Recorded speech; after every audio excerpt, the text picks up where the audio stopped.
And we're up. Good evening, everybody. Good morning, wherever you are. This is nice. I always wanted to talk on intro music.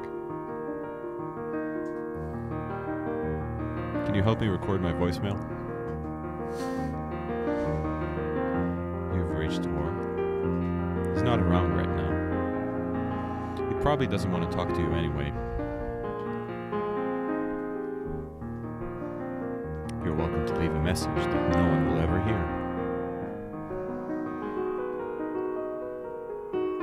You're welcome to speak into the abyss.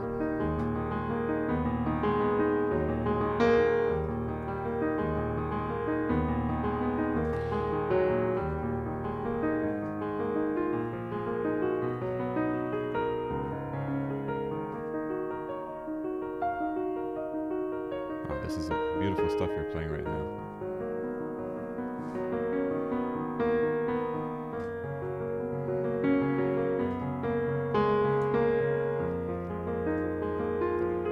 Wish I had a lighter.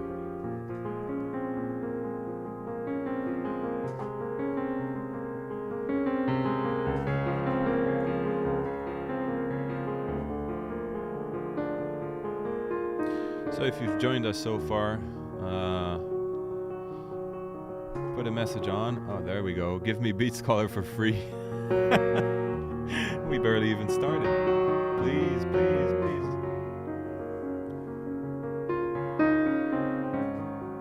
Hey, please ask for free products just on one platform, please. So don't attack us on several platforms asking for free shit. Thank you. You can show some of these comments on screen. Oh right, yeah, for sure. Let me show. Such a nice selection. Let me show this one. Maybe this one.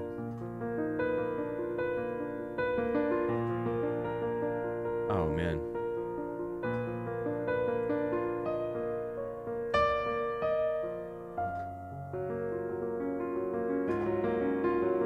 Tell you what, why don't you send us a message on our Discord, either to Or Eyal or even on our Facebook page, and we'll see what we can do for you. All right? We'll gladly try and help you out with that.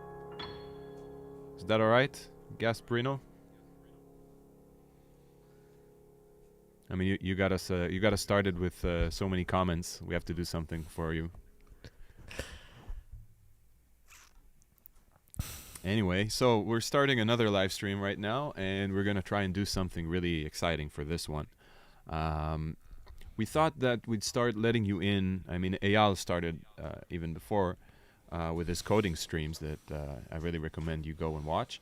But we thought we'll start and we thought about starting to let you in on our development process and to have you kind of join us and see what it looks like when we're going through the stages of turning an abstract idea into an actual product that is released and you guys can use. And hopefully this would be kind of new and exciting way for us and for you guys to be involved in what we do with Modalics. And this one is actually quite an intense journey, I would say, because it's something that's new for us.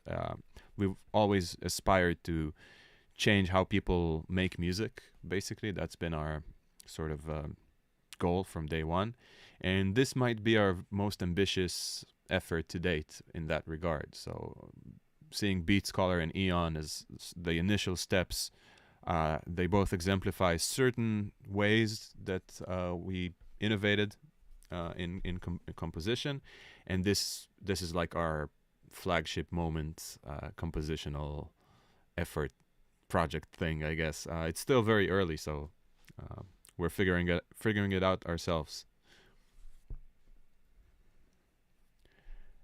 So Gasparino is asking for our Discord. How about we post a link in the chat in all the different platforms for our Discord. Eyal, your audio is not coming through if you're speaking to the mic. I think Oh you're yeah, muted. yeah. I wasn't saying anything of Oh, importance. cool. I was nodding and you know. Yeah.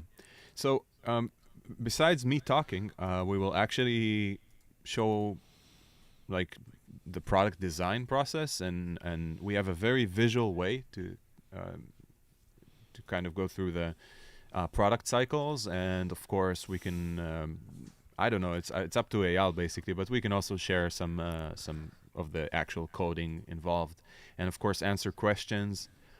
This is your opportunity to tackle us with anything related to designing and developing pro audio products, basically, and we'll do our best to answer and sate your curiosity on this topic.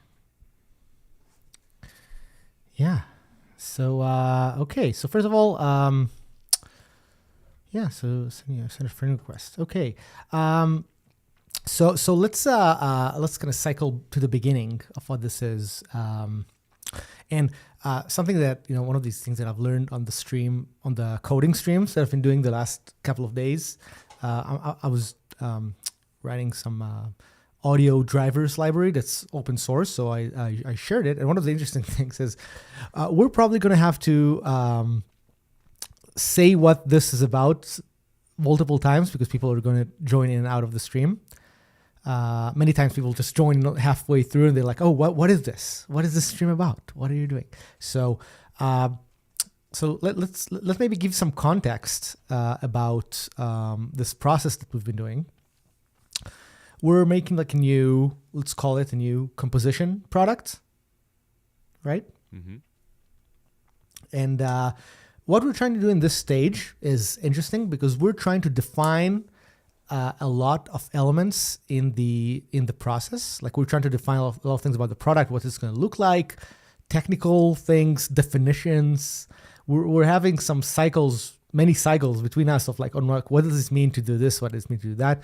That's something that we've done in all of our products, including BeatScholar, including Eon, including Mindset Drums. Like there's so many of our products have been basically this discussion of us just throwing things like in design or throwing a bit of code and then kind of talking about what it means, what it means to do this.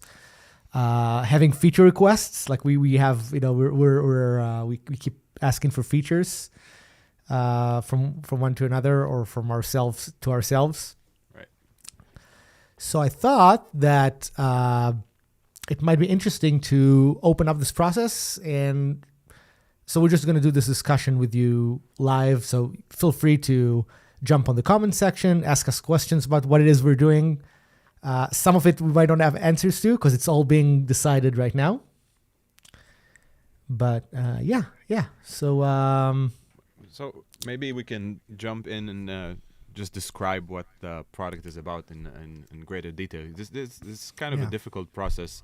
We'll need to understand a lot of things ourselves, and you'll see us like live. You'll see this kind of new ideas sinking in. But when we talk about like compositional tools, basically we're talking about taking a sort of seed idea, so it could be a single note or a short phrase, and composing in general is developing music across a timeline. So taking, let's put it into like simple terms, taking a clip of music in whatever resolution and going through a certain process and resulting in a huge, beautiful piece that you want to use and send to instruments and sort of mix and orchestrate and whatever.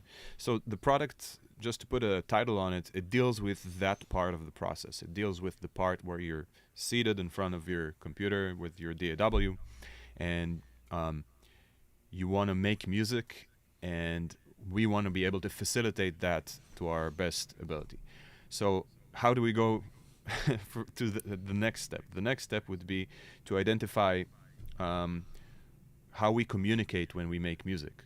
So that's basically when before we even write a single line of code or draw a single line in a design software, this is our step one. So once we recognize something we'd like to improve upon or invent, then we have the musical discussion.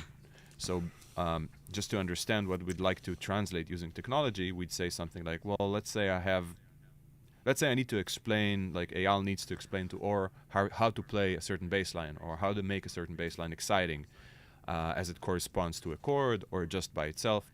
And that sort of pops out, I have to post this comment, that sort of pops out many questions. And that if we're able to get ourselves excited about the questions that pop out of this discussion, then we definitely feel like we're onto something, and we can start to sort of manipulate that into code and visual cues and stuff like that.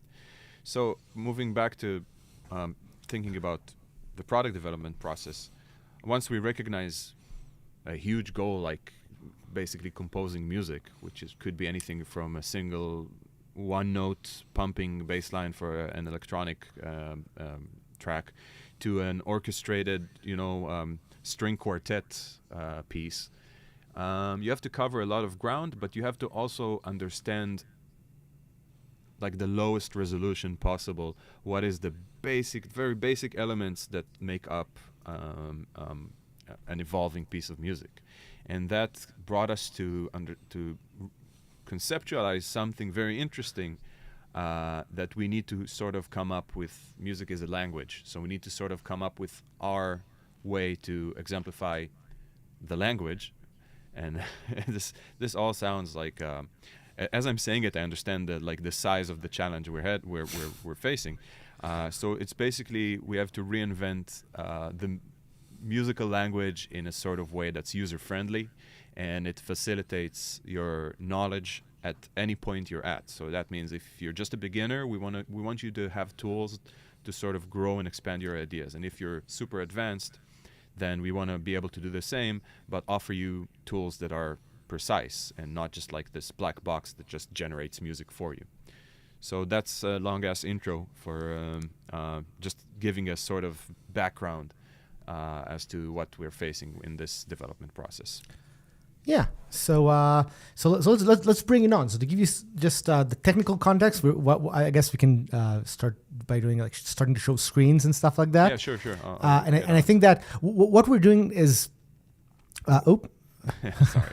There you go. So what we're doing now is you'll see some iterative process on some idea that we came up that's a little bit like a programming language, but it's not a programming language. There's no text editor here where you type code, but it is an idea that we came up with that's kind of based on elements from programming languages. And we were trying to come up with all these ways where you can kind of manipulate, because a lot of programming languages, or most programming languages, are about like taking some data and mangle that data in some way, manipulate it.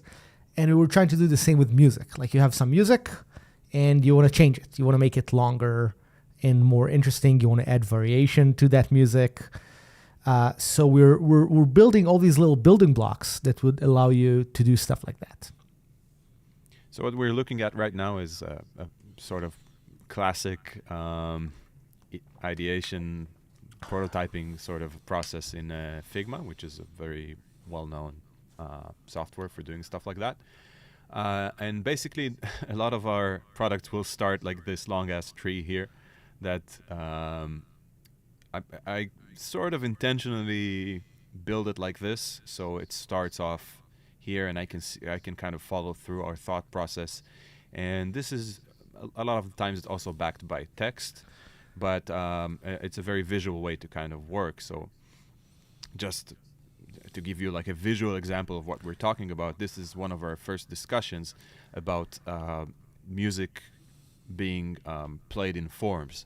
So a B part, then two A parts. Like this could be a song form, and this is one of the very basic building blocks that we recognized, is having a musical phrase and then having a second musical phrase that repeats twice, thus making like a larger sort of song form.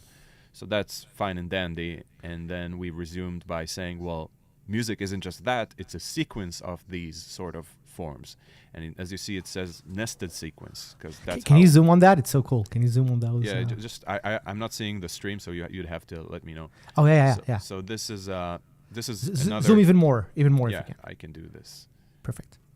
So so we understood that we want to be able to create anything from the single note being drawn on a piano roll here to the sort of larger scale form to the sequence, which is a sort of a three pattern form, and then wrap that inside of a larger structure that's able to contain many different parts. This doesn't really show the product. It more kind of shows the way we were thinking that day. So you'd have two nested sequences that differ in the form structure, BAA and then ABA.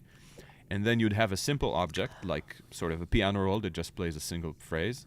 And then you'd have something with like a randomized element. It's sort of a surprise me moment. That could be anything from a drum fill to sort of a piano phrase that brings you to the next thing. And then the C part would be a combination of several objects in whatever way, shape, or form you conceptualize music. And if you think about it, this, like when we talk about what we should play on our instruments, many times we'd say, well, these two bass lines make up the verse, and these two bass lines make up the chorus. So you play one verse and one chorus. So just in saying that, I sort of packaged the information in a very similar way. So this was like a very strong realization we had, that we can say something like play the verse, then play a fill, then play the chorus. So the fill is just a few notes, but I mentioned it in the same way I mentioned a verse or a chorus. And that's a very interesting approach, because usually in DAWs, we're used to seeing information in a certain resolution, which is an audio clip or a MIDI clip. And we usually kind of keep it at that. You know, some DAWs you may operate with more larger scale forms, but usually that's what people deal with. So anyway, moving forward, usually after we do something very basic, I go ahead and make something that actually looks like a sort of some interface. This is this is not product design. This is to get our imagination and our creative juices flowing. And this is something that I've been doing for years in any product that I developed, is just putting something that makes you want to aspire to develop the product and you know, get curious about what you're doing. So the working title for it that we quite like is Thema, I guess, or Thema, depending on how you want to say it. And you see it as also a logo concept. This is also something we do very early. That's the branding of the product. So this is like a single thing that kind of evolves, and this sort of explains the concept. And what we see in this area is the result box, which is super important part. It's like we constantly remind ourselves that at the end of the day, people already have a visual language that's very common for understanding what music is being played. So we kind of adhere to that in this area. We have a lick bank, which could be like a cool factory library of things that we gave you, and also you'd have an opportunity to sort of develop ideas, bring them back into the lick bank, and then rework them. And then there's some sort of process here that I won't go into detail. I guess Eyal and I would explain explain it better later, because in this part it's just exemplified the idea of having some phrase and working through a series of icons that each one of them is a process that you apply on the phrase, and then it becomes from funky fill, it becomes a funk hook or something, and then step 4, profit. So yeah, I hope this has been kind of coherent. And Eyal, please stop me if it's not, and we can go through other things. These are all. This is awesome, because this is actually the first time that I'm hearing this said in a coherent way. Because usually when we're talking about this, it's like it's fragmented because we're still coming up with this. But now that you've said it, I've actually learned a lot about what it is that we're doing, because now you've shown this as a complete process, right? And because compared to how we usually talk about it, which is talk about this button or this. That's so true. This you get label lost in or the something. detail. Yeah. You get lost in the detail. Yeah, because you develop things and you work through every line of code and every color of a button, and then you're like, wait, what we're actually doing is facilitating this huge process. Blah blah blah. Here is the last thing that maybe I want to go through is this is like such a crucial part that we understood about the language.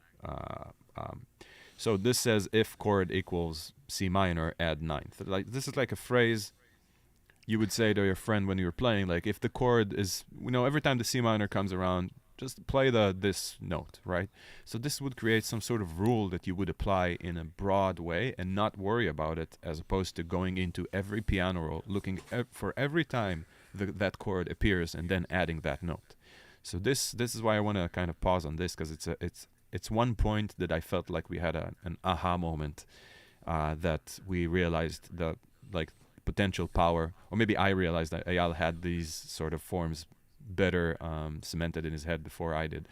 We understood like the power of creating a sort of very easy, visual, friendly way to create these sort of phrases, and to break away from, again, opening 1,000 MIDI clips and editing them and manually positioning notes and stuff like that.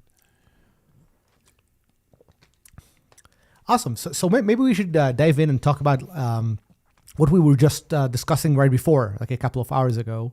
Right. So fast forward a couple of weeks. A few weeks of doing this, just because I'm guessing we're going to do a lot more runs like this, where we're going to go through the history of why and how, just because of the nature of the stream. Mm-hmm. But I thought it might be cool to discuss on this interesting place where we are now. Can I do this? Oh, good. Okay, because I want to see if I can see your screen in a more good. Okay, so where we are now is that what we're looking at is this is a concept that Or just made a few hours ago, right? Right, earlier today. And this is a development, I'm assuming, of things that we talked about, over the last couple of days, because we there's a lot of building blocks here that we're trying to define. You can see every square here has all kinds of like interaction points, and we were just trying to think of before Or made this. We were talking about ways to define what does it mean to connect one thing to another. You can see these little like colored inputs on top of the square, right? This is like an early thing that we defined earlier, just a couple of days ago, and one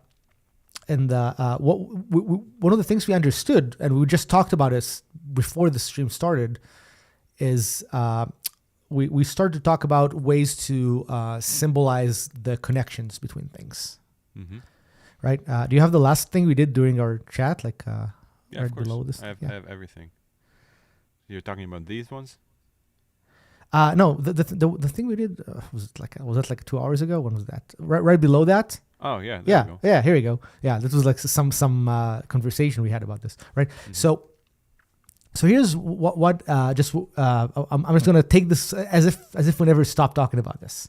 Mm-hmm. So what I was the part I was trying to kind of suggest in the just when we were working on this. So the thing we started to, one thing we noticed was you notice here is that there's the colors, which is the types for the connections, and they have also names, right? These are two concepts that we started to talk, because we said that if a box is I call it's almost like a function call in a language, right?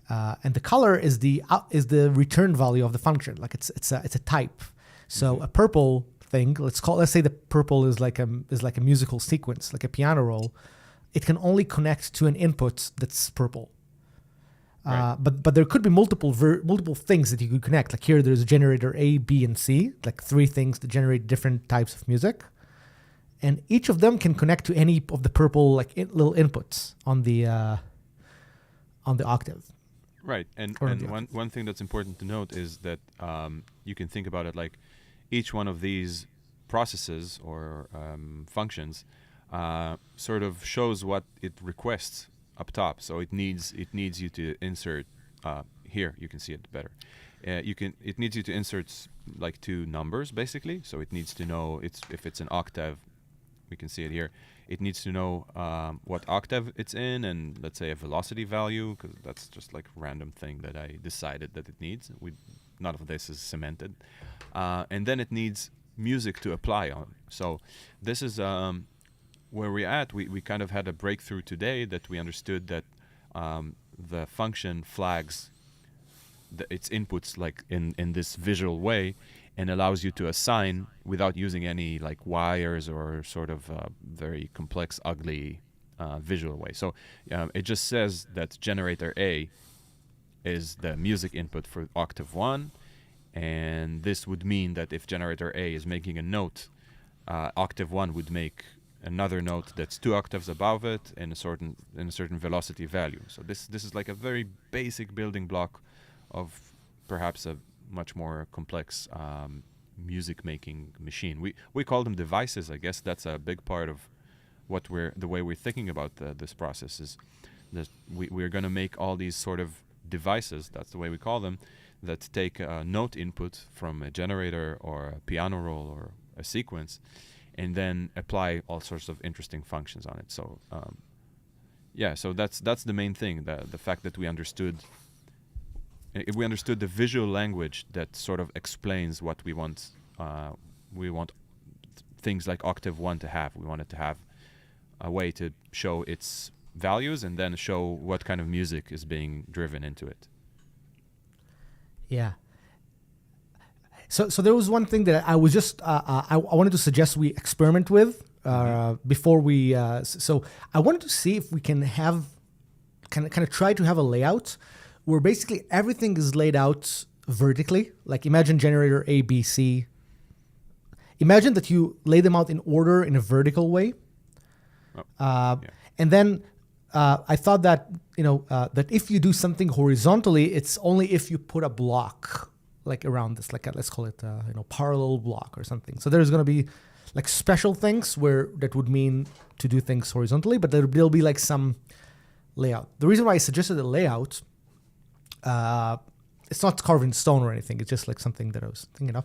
The reason why I suggested this layout is because I thought it would be cool as a way to explain what can go into something else as well. Like, for example, if you say, I have generators A, B, and C, and then later I have the octave, it would kind of be obvious that an octave can only connect to something that's above it. And you cannot connect to something below it or to the right or left of it. Like it kind of... and it will also mean that if you would put the octave above the generators, it's not like it's going to disconnect it, right? It's not going to work because it would kind of explain what depends on what. All right. It will bring certain other challenges, but let's go through that example thoroughly and see. Yeah, and it's possible that would mean that the inputs need to go on the left side, right? Because we could also make the box, kind of grow according to the number of inputs. So let's say the number of I'm just suggesting, by the way. I'm not saying it's going to look good. I'm just throwing some random hypothesis. Can you just go through the exact layout so I can kind of put it in front of us? Yeah. And again, I don't know if it's going to look good. It might be look horrible. I'm just throwing some thought. Yeah. So the idea. So what I suggest, maybe if we do it like this, then we can maybe move the inputs to the left side and do the inputs vertically. But the block would grow depends on how many inputs it has, so it will look good. Yeah. So the one with 4 blocks would look like this. Yeah, because nothing stops us from dynamically setting out the height of the block, just like you do in something like a modular synthesizer, like a synth edit, where the module could be super tall if it needs something. Right. Well, the reason why I thought about it this way is that here is just the amount of basically these you can pile up in a single screen without scrolling. That's the trade-off, basically. That's true. So, but sorry to just because for the sake of the discussion, and this is something I would say if we weren't streaming even. If I'm going to do this, why not like just show the input? I have enough space to just show everything. I don't need the flags. The flags are nice, but I can just do this. Oh yeah. So what I thought was, well, you need to know what the name of the generator is. No, I know, right? But it would just say it instead of just This is of economy of space, but here it's very wasteful because it just takes up the name here. This is a lot of empty space here just to have these 4.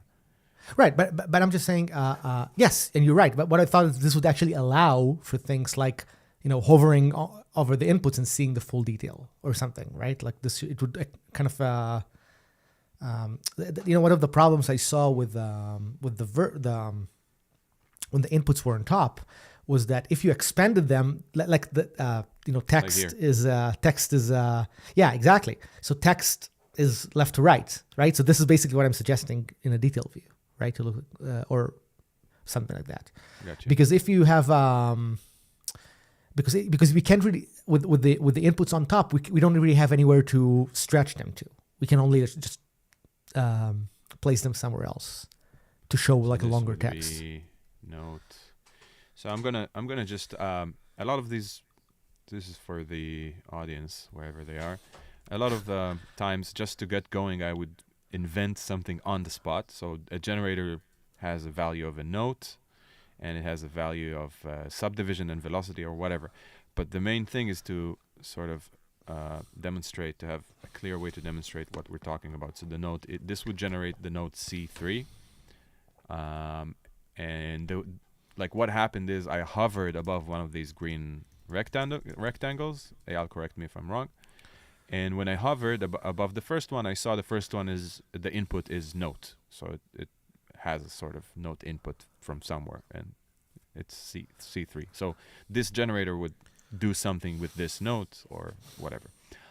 So I want to do the same thing for the octave here because it has multiple types of inputs and kind of seems interesting to me.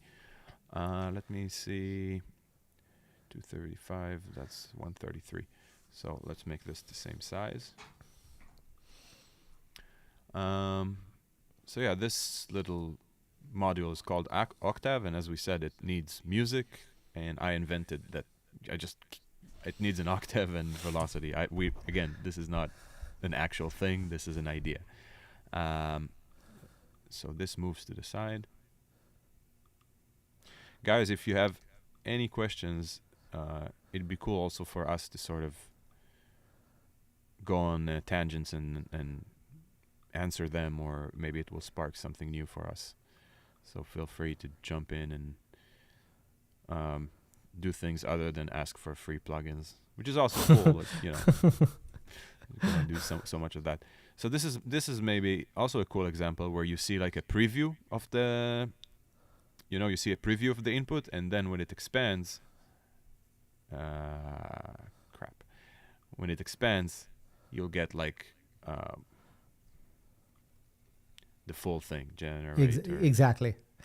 And it's interesting. That's actually, we talked about the language before. That's actually something that some IDEs will do, is that they'll give you like some hints when you go to edit something. They'll give you the hints on what this is, but if you don't if you're not actually editing this one box, then you will only see like the value that you put in there, like a. So what I would think, if going with this approach, just to make it, just to point out advantages, because I pointed out a disadvantage, but to make an advantage out of it, it does give us a lot of room to add more functionality to the slot. So that means stuff like quickly deleting, duplicating. Exactly. All that sort of stuff can be visual buttons. If I want to duplicate, I can just draw a little duplicate icon here. And then, that would sort of be, instead of a drop-down menu or a pop-up or a right-click menu, something like that. Exactly.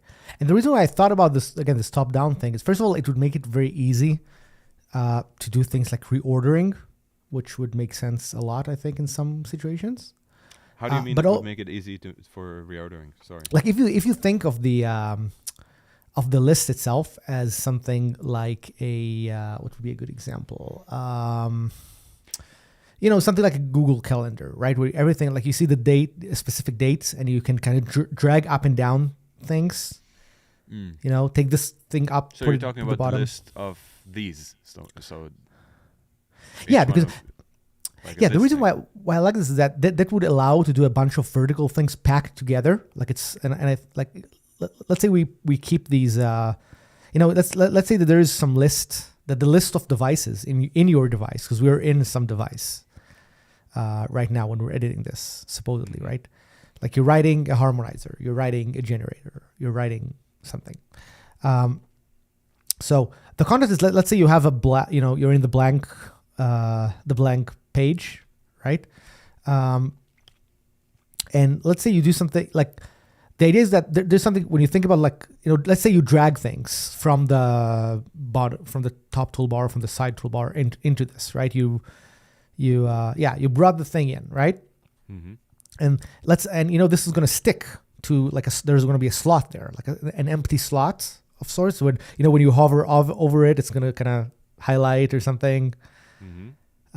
It could actually have some cool animation, because it would be like, for example, let's say there was already something between them. Like, let's say there were already two devices, and you try to drag it in between them. It would kind of do a little animation of them. Yeah, it will shove them aside. Shove them inside or something like that. There's going to be something very clicky, like very precise about touching them. And I also thought that it would be cool, because then if we add a special block that would do a left to right thing, it would be like it would have like a special mechanism to it, and it would be interact, and the left to right block would interact really well with the things above and below. Like, it wouldn't be so chaotic. Because one of the things I'm always trying to avoid with these things, we talked about this a little bit, is the feeling you get from stuff like Max, synth edits, blueprints in Unreal, where you have like this graph that can do everything, but I feel like it's very chaotic, because you have two modules connected, and one can be on the left but also on the right. It can be on top, but also, like, you can drag them, you can kind of reorder them anywhere. Right. And it's kind of up to the user to have a patch that makes sense. And I think we can. That doesn't happen. Exactly. It usually doesn't happen. And also, usually maybe you start with something that makes sense, but then you're like, oh, what if I patch this into this? And then you realize that everything is a big pile of big plotted. Right. So wire. what you're saying basically is, let's try and recreate the same device we had before, but in this sort of methodology, visually. There's an interesting thing that was put in the comment. We should look at the Bitwig's grid from MIDI. Let's see what specifically are we talking about. Oh, sorry again for the infinity thing.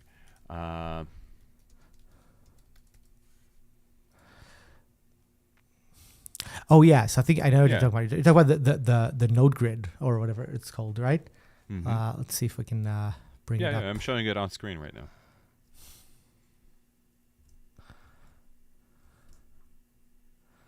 This is actually sort of you can call it like an underlying thing that we're doing as well, because it's also like a modular system with individual blocks, and each block has a sort of function. But there are several substantial differences in the use cases and our approach to it. This is actually what Eyal said he'd rather avoid, in a sense. Yeah. So exactly. So this is exactly the thing. So there are. So I really want to explain this, because this is actually something very important. There are. I love that you brought it up, by the way, Olaf. Thank you so much for bringing it up. So Olaf said that we should look at this feature from Bitwig, the thing that Or is just looking on his screen. And what Bitwig has, which is great, but they have a modular synthesizer, and it has MIDI features, right? Just like Synth Edit and Max, they all have MIDI features if you do MIDI routings in them, and that's cool. Like, it's very interesting. But Or and I have quite a lot of experience doing products in modular synthesizers. Previous companies we've worked for use those extensively. So we've had like a lot of hands-on experience doing complicated MIDI routings and audio routings and stuff like that in those modulars. And what we're doing is actually not a modular synthesizer. And to make it interesting, it doesn't process MIDI, even though it does create MIDI. So what we're doing is something that's not operating on a note, or on a note on, or a MIDI CC or something like that. It operates on a sequence. It operates offline. It could operate in real time, but it operates on a sequence of things, on a list of things. So if you, it's quite a different concept from doing a modular. In a modular, you kind of patch, the output, and then you can do some calculation. Like there's, they have stuff like adding in between. They have stuff like adding more notes, like adding a note stack. So take one note and put out three.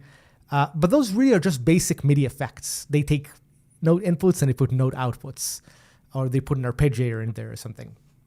But what we're doing is actually something that's that lets you evolve music from, let's say in our system, you could do stuff like put one note in and get a full composition out. Like that would be the kind of things. Maybe we can actually just go through that exact example, Yeah. and just to explain, we can imagine that riff A is the best riff ever written, which is just a single note, which is the first, like the open E of a guitar, and then if we'd want to make that something more interesting, we'd probably want to do things like change the subdivision, generate more notes, change the octaves, maybe transpose. We want to apply certain elements and actions to the single notes. So that's I guess the basis of the system, is like, what can I do to this note that will output something that is interesting music and usable in a wider context. There's amazing comments here. There's amazing comments here that I want to read. Olaf is saying, is this like an instrument that you can play in the end? Do you imagine this as a live played instrument? I always love to press fill buttons on drum machines. Yes. So this is going to be something that would allow you to, you can it's going to be a combination tool. You can have an offline control on this and use this for composition, but you mentioned exactly like a use case. Like you could also have this connected to a MIDI controller or some button and have it generate crazy fills. And it's going to actually allow for pretty complex things. We didn't show a lot of demos yet, and we will be showing quite cool demos as we develop this, because we have some prototype version of the code doing interesting things. And but yes, so you could have it generate drum fills. And that would be actually a really cool use case that we have to talk about. You could even randomize the selections, so a certain area would always play a drum fill with your own selections, but it would never play the same fill twice, which is also an interesting thing that we think will differentiate it from working within a DAW. So it would be sort of like telling a drummer, hey, when this part comes along, just go crazy or play this fill, as opposed to just manually changing the fill every time it appears. So yes. Yeah, this would allow, basically, if we want to be able, I think we said something really that captures the essence of this, I think yesterday or whatever, last week. We want to be able to make a device, we call it, like what you're seeing right now, make a device for any musical sentence you're able to say. So if you want to say, every time the A part comes along, I need there to be an increase in dynamics, but less of this and that. So if you can just compose a phrase that says it, we want you to be able to have a device that operates in that sense. And then we don't want you to be forced to manually apply any of these devices like to each area. You could, but we mainly want you to sort of have a style guide at a certain point, where these musical phrases up top are yours and these devices are yours, like your customized approach to making music, basically. Yeah, and one of the cool things that it does, and you can see a little bit of that in Or's design. We're actually working a lot on that part. Is you can see that on top there's all these like phrases, right? They're kind of on top. You can actually make devices that would work with your phrases, right? Let's say you write a few phrases and you want to create like almost an infinite amount of manipulations on these phrases. Like, hey, let's hear this phrase with more notes, with less notes. Maybe I want to hear this thing. So there's quite a lot that you'll be able to do with this on a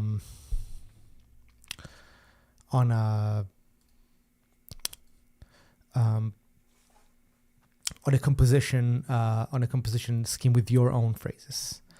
Just to answer the question, we do want it to be able to process live MIDI as well, but it's too early in the process to sort of lean on that and say for sure that this is the main thing it would be. We're mainly like dealing with use cases that are offline composition, but there's no reason that it wouldn't be able to work well with live MIDI. It's just that at this point, saying anything for certain, is kind of difficult. Um, I'm honestly saying, like, is witchcraft a software or is that a joke? Like, making witchcraft. I'm like, why is there like a DAW that looks like this that's called witchcraft that I don't know about or something?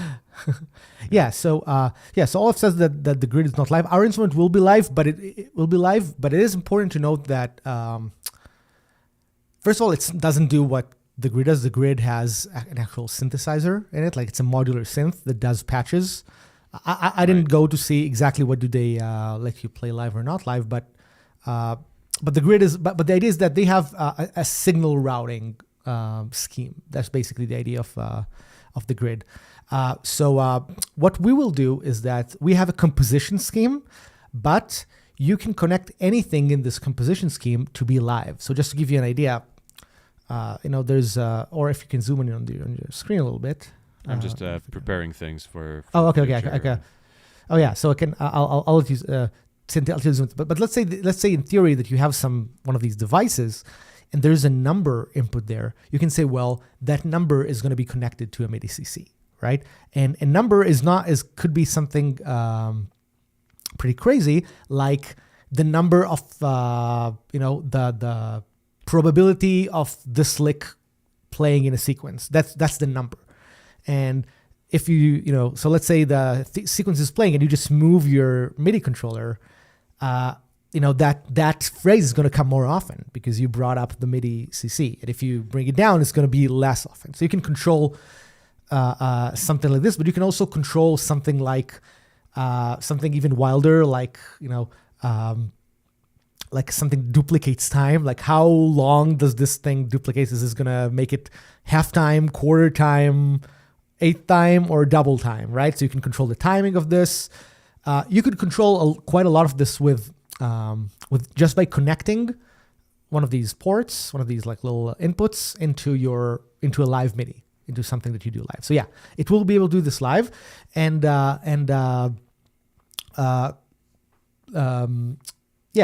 can. So it's a very, very unique way to think about these pattern sequencing. And you mentioned stuff like drum fills. That's a very, very good reference. See. So Olaf says, eye systems. It creates fractal trees and shapes with a simple language. That sounds awesome. I got to try this. Olaf, are you looking for a job? For audio. You seem to bring up really good points. Let's see. I have my screen here. So it's Eye Systems. Is that it? Automatic trading systems? Choose your broker. Is that it? Are you trying to get us into a pyramid scheme? Is this what this is about? Did you learn about Pro Audio just to get some money off us? I don't know. What am I looking at? iSystems. I see a lot of stuff about finance. Maybe iSystems Audio or iSystems MIDI. It probably is like a very generic name. So. Yeah. What am I looking at? It creates fractal trees. Fractal trees would be a good prog name band. Like a prog band name. Sorry. Oh, it's L system. It's like a. Okay. Yeah. Okay. In the L systems article, let L system grammar-based system for simulating biological growth. Oh, that's interesting. Okay. This is a realistic tree. Just as a new featured many This is awesome. Wait. I gotta do this. So we'll start by creating a binary tree. It isn't a very realistic tree, but introduces a new feature that many plant-like structures possess: branching. The technique used to create this tree will be used later to create a realistic fern. That's so interesting. Rules for the tree. The tree has an alphabet of 6 symbols: F, G, plus, minus, and. This is, you know what? Surprisingly, this actually is very, very close to things that inspired our concept. Even though this is awesome. Yeah, wait. Really this great. is awesome. This is really awesome. The sequence is the same as the sequence described above. That's so interesting. We're making an upside down version of this. Pretty much. Yeah. Okay, so the way I understand, I need to read more into this. This is so cool. So my understanding is that this actually is also inspired by what we're inspired by, which is functional computer languages. And that's different from stuff like object-oriented computer languages or blanking on the word, or linear procedural style programming or something like that. The idea is that you kind of chain these expressions basically to create one bigger expression. Yes, here we go. So the string will be replaced with. Okay, so this is exactly it. This is like what's called currying in functional programming, where you create these like chain of functions that will expand to much larger functions. So yes, so this is very much in the scope, I think, of what we're doing. The plugin SynPlant. Beat Juggernaut is saying. Plugin SynPlant makes so much rings a bell. SynPlant. Let's see. SynPlant. Yeah. Can you show the screen? Yeah. Let me do that. This is so interesting. I love it. By the way, thank you so much for these comments. I need to. Yeah, this is super cool. You guys are. Oh yeah. It's the AI one that makes a synth out of any sample, right? I think Mike in one of our streams took like a rubber chicken and made a synth from it. It's pretty cool. Yes, pretty cool. It is pretty awesome. Yeah. So and just to give you an idea, the idea of these evolving trees and stuff, it's not like something new.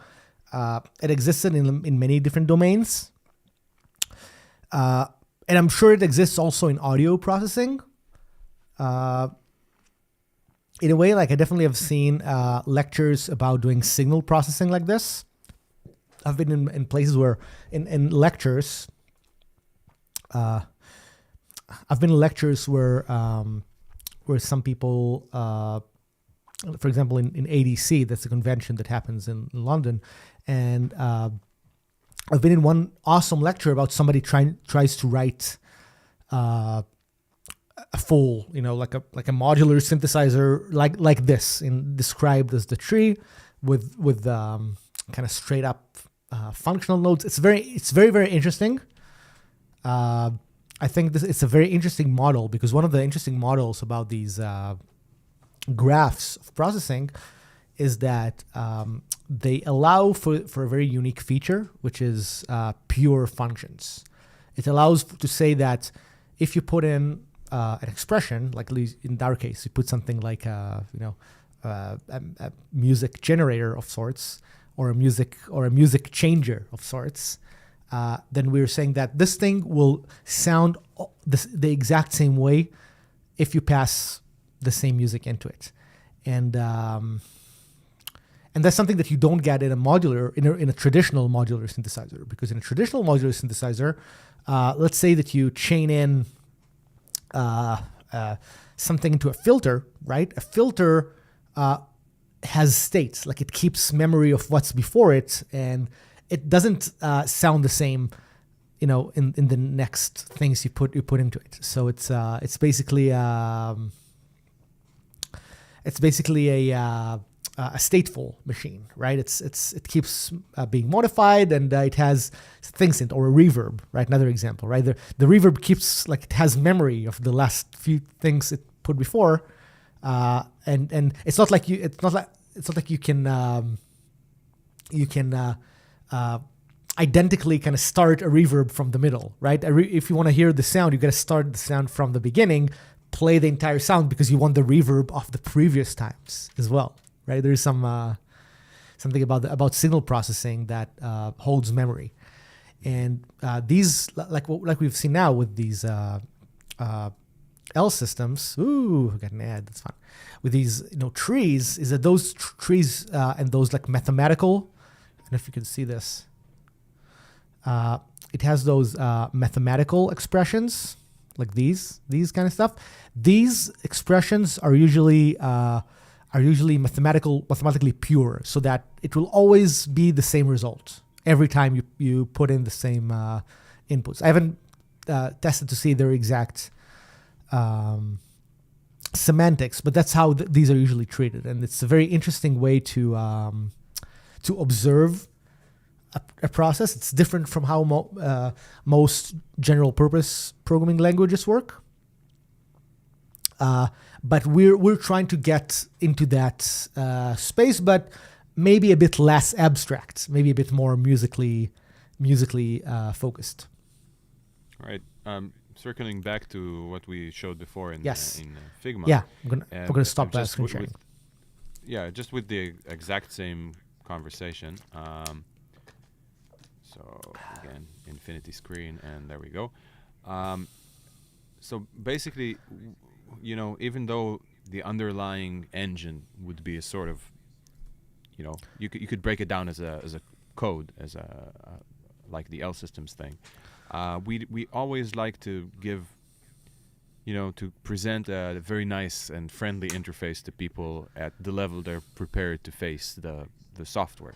So right now we're showing a sort of a considerably deep level of the actual product that we'd like to make. We'd like a product that doesn't deal with individual notes all the time. It should deal with this area, and once you create something you're happy with, you should be able to go into a place where you make an entire composition work using the same tools. Like, let's say you took this list of devices, as we call them, that duplicates octaves and transposes and sort of takes a single note and makes a beautiful chord out of it, or a chord sequence. You want to zoom out and say, well, when does this happen? Under what conditions does this happen? And you want to see it like in a broader scope.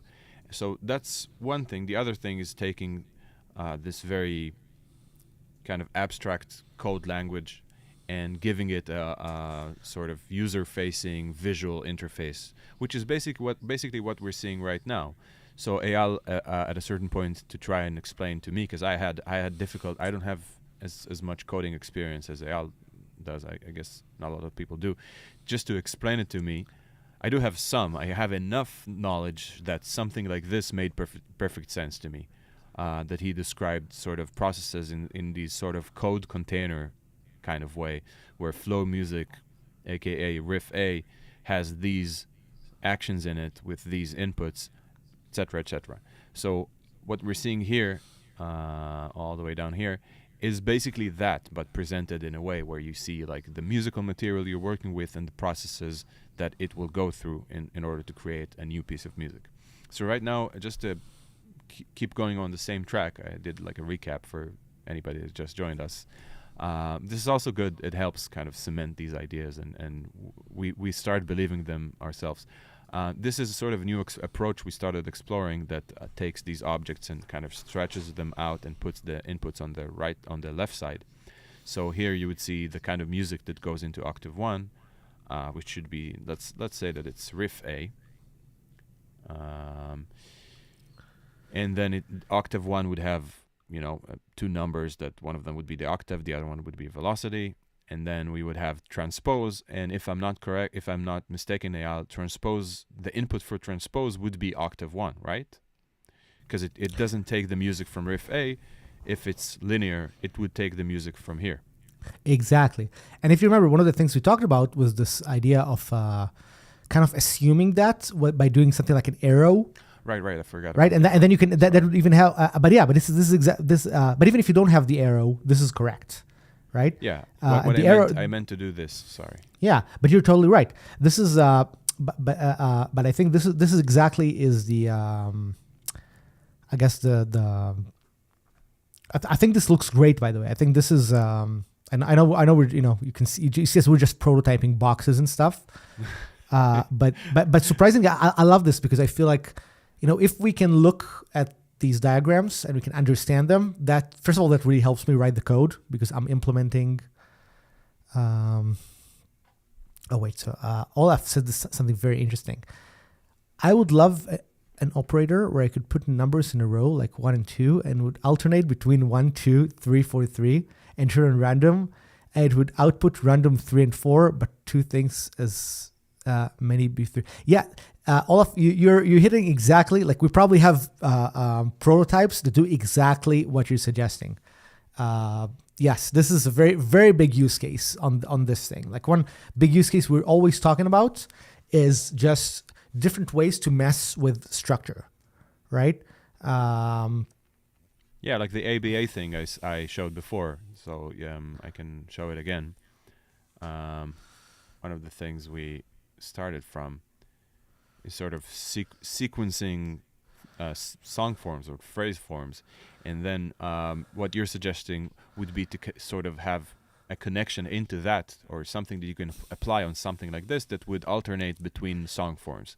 So one of them would be BAA, then ABA, and then the third one AAB, and you can sort of have this really cool way to have a sense of organized randomness, you would say, because the repetition would be of a certain piece of music, possibly, but then the form would keep shifting. So yeah, I have a feeling Olaf would really enjoy this product.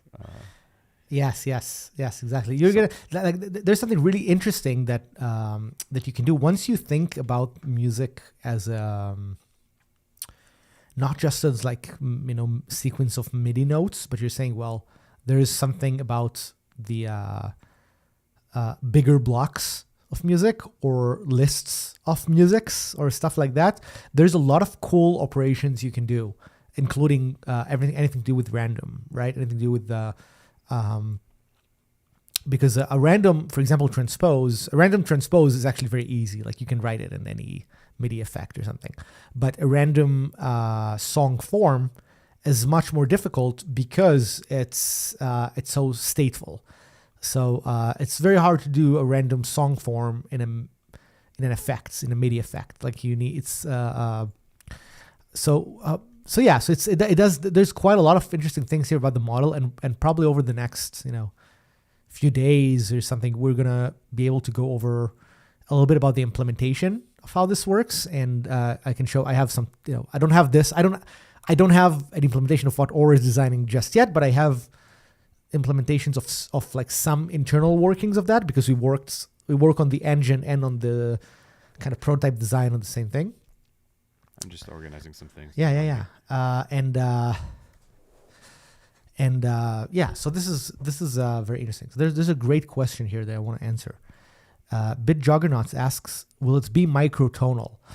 And you guys are knocking it out of the park. Yeah. So the answer is yes, and I'm not sure exactly how it will express microtonal, like in terms of UI. But yes, so first of all, one thing that we did, by the way, in all of our products, even like our people don't know that because we didn't like expose a lot of features that are related to this. But first of all, I don't know if people know that, but I worked on a microtonal related product called Fluid Pitch, and another product called Fluid Chords, which have like these microtonal features, like you can kind of tune the keyboard into microtonal and they're ways. Also like massive hits, these products. Massive hits. And the way we did all of our products, and by the way, that includes even BeatScholar, Eon ARP, like all of our other products, even Mindset Drums, all of them are kind of initially written with the idea of doing, let's call it MPE, like this polyphonic expression with different tunings and all that. And this thing, like we will probably, yes, so it's very likely we would find a good way to express that in the UI, because there's a few different ways of expressing microtonal. One way is that you want to just have a global tuning system. That's how a lot of synths do that. Like they give you like a global tuner, and then you say, well, if I have a C major, maybe the B is slightly sharper, or maybe this note is slightly flatter, and you kind of have all these like tunings. So that's one way to do microtonal. Another way that people sometimes like is that they like to have independent pitch control, right, over certain things. And that's probably something that we will add. The tuning thing will probably add very early on. But some of those stuff, by the way, can be added on the synth level and not on the composition level. Like you can actually, you can load a Scala file, like a tuning file, into synth, then this would work with this. But the more interesting way, I think, is how you can We could also how you have a can block like this. Sorry, that's Yeah. called tuner, and we could offer Tuner. like an octave of keys with microtonal tuning that you could Exactly. do for like you'd have a device. Like this would be. I'm not saying this would definitely happen. But I'm just saying our approach with this product. It's not out of character that we would have a device called microtonal tuner that would allow you Exactly. to customize. Just for a single device, it will allow you to customize that, and you can apply it anywhere. Exactly. So there's a few ways to treat this. Like you want to tune in the level of the whole song. Like you wrote a song and let's get like you can, and a tuner can be something that tunes like your keyboard. Like, hey, every C is sharper, every C sharp is flatter, or something. Or you can do specific operations over specific notes. Like, hey, only in this section, I want the notes to be in this Arabic key or something. Mm-hmm. Yeah. So, meanwhile, we were taking questions. I kept on drawing nice. Oh, perfect. little Yeah. boxes, Let's go on with that. I was just for the sake of the argument to we're basically let's put these one in front of the other. Okay, so the approach we came in with is having the inputs on top and then having the object itself. So the function itself is a generator or an octaver or harmonizer, whatever it is that the sort of nested process is. And then Eyal came up and said that maybe we should have the inputs on the left side and just have larger boxes so they appear like this, and we have sort of enough real estate to, when you hover on top of them, you'll see what kind of music this affects or what kind of values. Exactly. And the trade-off. And by the way, just to give you something else, one thing that's missing. What would, if we do it this way, and the way we talk about, both these octave 1 transpose repeat, they would also get variable names like B, C, D, whatever. Right. So octave 1 could be my octaver, and transpose could be 4 semitone up. Like you could actually like give them specified names. That's what we're saying right now. What I did here is just like a. But I'm just saying there's going to be like, let's say you create one, like let's say you drag one into the project, because you could create two of the same one, right? Two of the same type. So let's say you have an octave, then you drag in another octave, right? So immediately when you put this octave, it's going to get assigned a variable name, like B. Yeah. Like, right, because like riff A, what appears here? Yeah, it should be like this. Sorry. Yeah, and B is just a short identifier that's going to help you when you reconnect the thing into something else, right? Because you might connect, because you can connect with the arrow into the next one, but if you don't, you want to connect this to the something more down the block, then you use the name. Right. So the arrow is just a sort of shortcut, and that's why I also what I also drew here. So instead of having the specific identifier, it just says, like the input here just says arrow. So it says whatever this is sending, I'm getting it. And maybe when you hover on top of that, you see the specific name of this. But I just thought it was like a cool way to kind of show it. So the trade-off I'm also showing here is that, this is like, I would say, at least like 60% of the screen, maybe even more, is dedicated to this list. But it comfortably, it will allow for 3 or 4 of these on top of the other before you go into scrolling and stuff like that. And then most of the space is wasted. So it's currently wasted. So unless you would have forms with a lot of parallels, this approach, even though it will have pop-up windows probably and stuff like that, it would be more inviting to do long, like more complex structures. Because of the economy in room. Yeah, but wait. The idea is the reason why I thought about this top-down thing. First of all, we are probably going to have other complicated blocks that will expand sideways, like a parallel block or something. But I think the idea is you have multiple devices on screen. Like was what I was thinking. Like let's say you have this one screen that you're working on, and then you have very quickly you get into opening another device, or so you have 3 or 4 devices, and this is where the sideways Right. presentation. It makes a lot of sense if you Yeah. have multiple devices. For a single Yes. device, which is the use case we've gone with so far. Um, well, even now, you have to consider that viewing multiple devices. Well, there's like I can find disadvantages in any approach. That's a big part of what I do is find disadvantages in things. But yeah, let's say I have this, and it's called device one.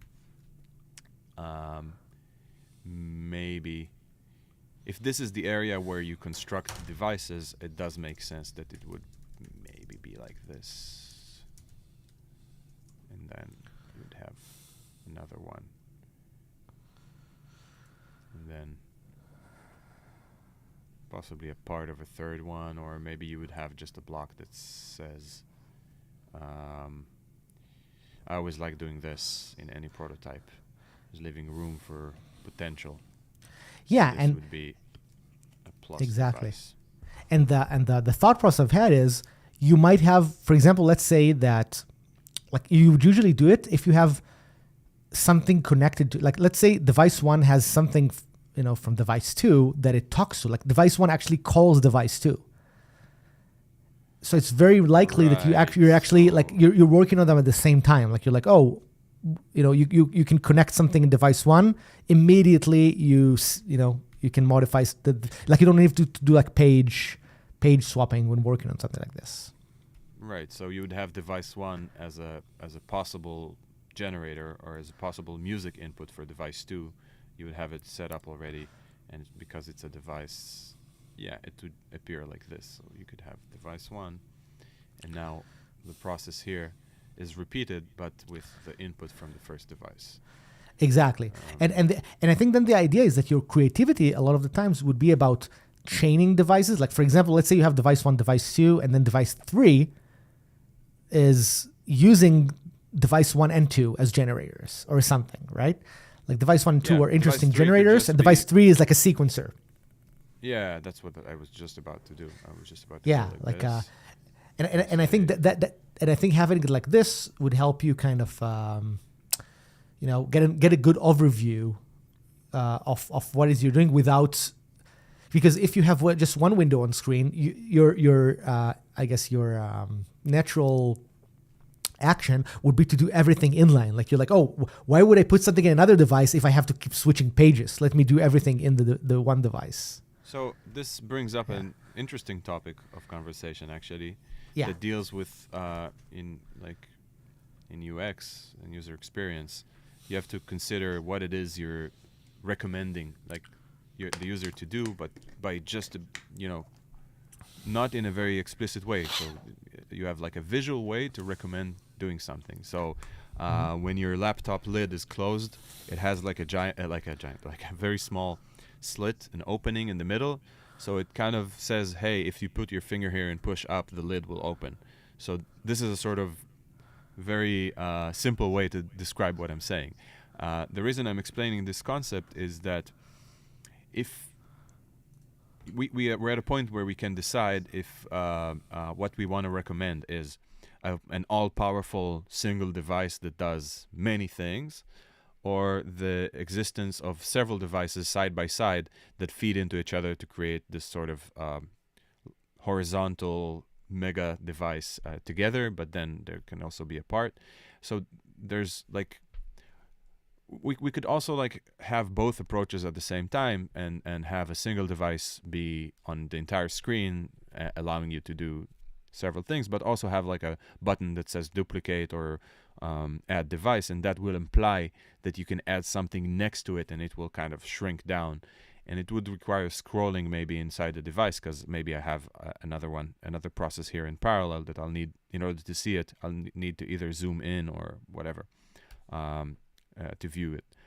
So this approach would definitely tell people, don't make complex devices, just make several of them. So it would mean that people are more drawn to sort of say, well, this one does these three actions. I can open another one here, but let's just, it's much easier to see this information just on screen without scrolling or zooming and stuff like that. So that's where my head is at. I actually don't hate it. I think it's cool to sort of recommend a way to use the product, and also it's cool to like have compartments, to not say, well, this is a device that's supposed to solve every one of your problem in just a single huge list of things, right? This is sort of the approach we're trying to avoid. We're trying to steer more towards think about what happens to this note, and when shouldn't be something too complex. You need to comprehend what happens to this note by the end of the process, and then okay, once you understand that, what happens next? Are we taking this idea and developing it further? Are we sending this idea back to the music bank here to be used elsewhere? So there's something to this that if I switch over to this screen, this is like a more relaxed visually, like a more relaxed version visually. What I'm seeing here, the blocks are bigger. There's more like compartments, more areas of operation, but this one is sort of a mad scientist approach of I want to see everything spread out, and I don't mind pop-ups, and this is a more well-organized approach. So I'm trying to explain to myself what I want out of this thing. Yeah, and there's still like a lot of things in the micro that could be improved with this, but I wanted to have the idea where like I definitely like the idea that that's against one of these things that when we talked about all these like visual languages like Blockly, and some of them I think because they kind of evolve both to the right and top to bottom, like the area where you work on can be very clustered once you do something complex. And first of all, one of the reasons why I liked about this is that I like the idea that you kind of hint about the top to bottom development or open a new device, right? Like you kind of like this. These are like let's call it first class citizens, and I mean, first of all, you can find ways to, I guess, to minimize some of the information on screen so it's more concise. Like first, I mean, if we do it like this, we can also decide that that blocks, maybe the inputs would show up on the right side as well. And like I told you, we can also use meta blocks that will expand left to right, but they'll always happen within specific blocks. Like for example, let's say we're saying let's have a special block that does an if statement, right? That's something we talked about, like do an if statement. So an if statement will push other blocks to the right, but only by a little bit, and you're still, you're not going to expand forever on the right. Something like that. So, just wanted to put a comment on screen, and I'll address what you said. I think this is a very good point you're making, because we sometimes tend to try and solve a problem that we haven't reached yet. So that's a good point. Just saying, hey, let's focus on getting the system right, and then if we have to minimize stuff or make the UI more efficient, we'll figure it out. Usually we're able to do that, but we're also working under a sort of condition that this system in general is not like it should have a sort of technical aspect to it. So it's okay to see a pop-up menu, and it's okay to learn something new here and there.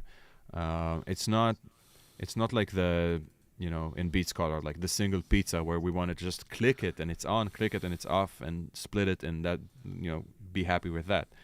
Here we are willing to have a sort of learning curve, and that's also, hey Mike, how you doing, man? Relates to what Beat Juggernauts asked. Or said that we should release the manual 30 days ahead. I want to address that because I have zero intention, and I bet Eyal feels the same. I have zero intention to release a product that is very difficult to use. Even though don't forget, you're watching a stream about us developing a very intellectually intense and complex product, but the success measurement of this product would be that you would need 0 time to use it.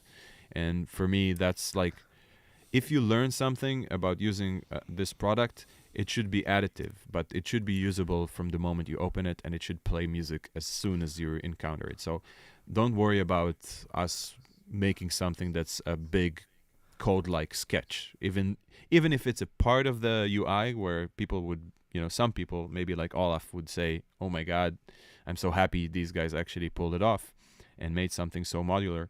I'm also this kind of user.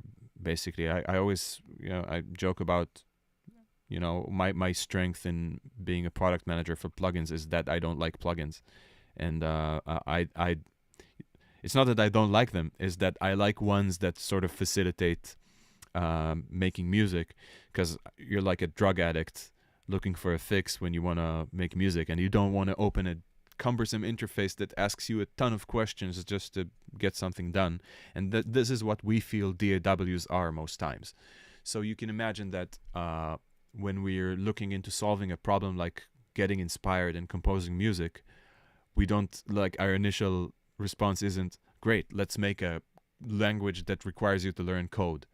That's not where our headspace is at, but you are watching the process that gives birth to this, like, very simplistic, possibly wonderful product that will help you make awesome music. Again, you have to keep in mind, I don't know if you were here at first when I showed our earlier sessions.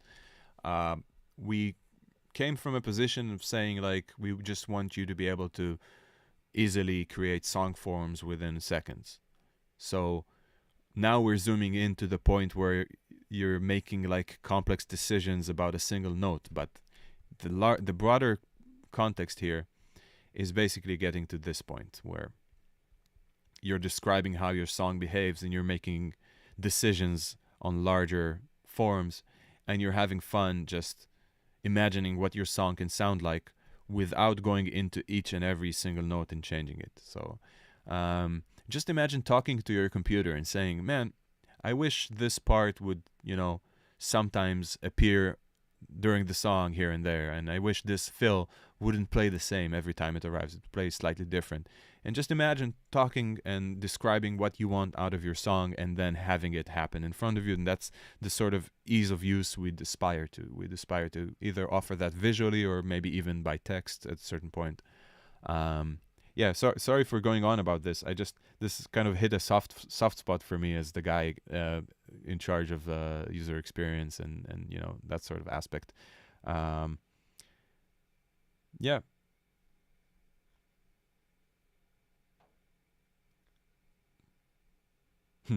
Yeah, I wanted to put your mind at ease. I mean, Eyal is the same way. Eyal is a brilliant programmer, and is very much into modular synths and music tech. But if you ask him when he sits down at a piano and if you ask him when he wants to make music, he sits down at a piano, which is I guess one of the simplest interfaces possible for music, if you think about it. He doesn't open 16 plugins and 12 piano rolls. And that's, for me, the same with the bass guitar. And this is where we're coming from. And we're willing to go through every complexity imaginable in order to get back to this position of sort of immediate creativity you're getting from instruments. At least that's what we're trying to do, Yes. So inspirational. Yeah. There's always the saying about people like Rick Rubin, who the saying that they sit next to you in the session and they don't do anything, but then they say yeah when it's like the good idea.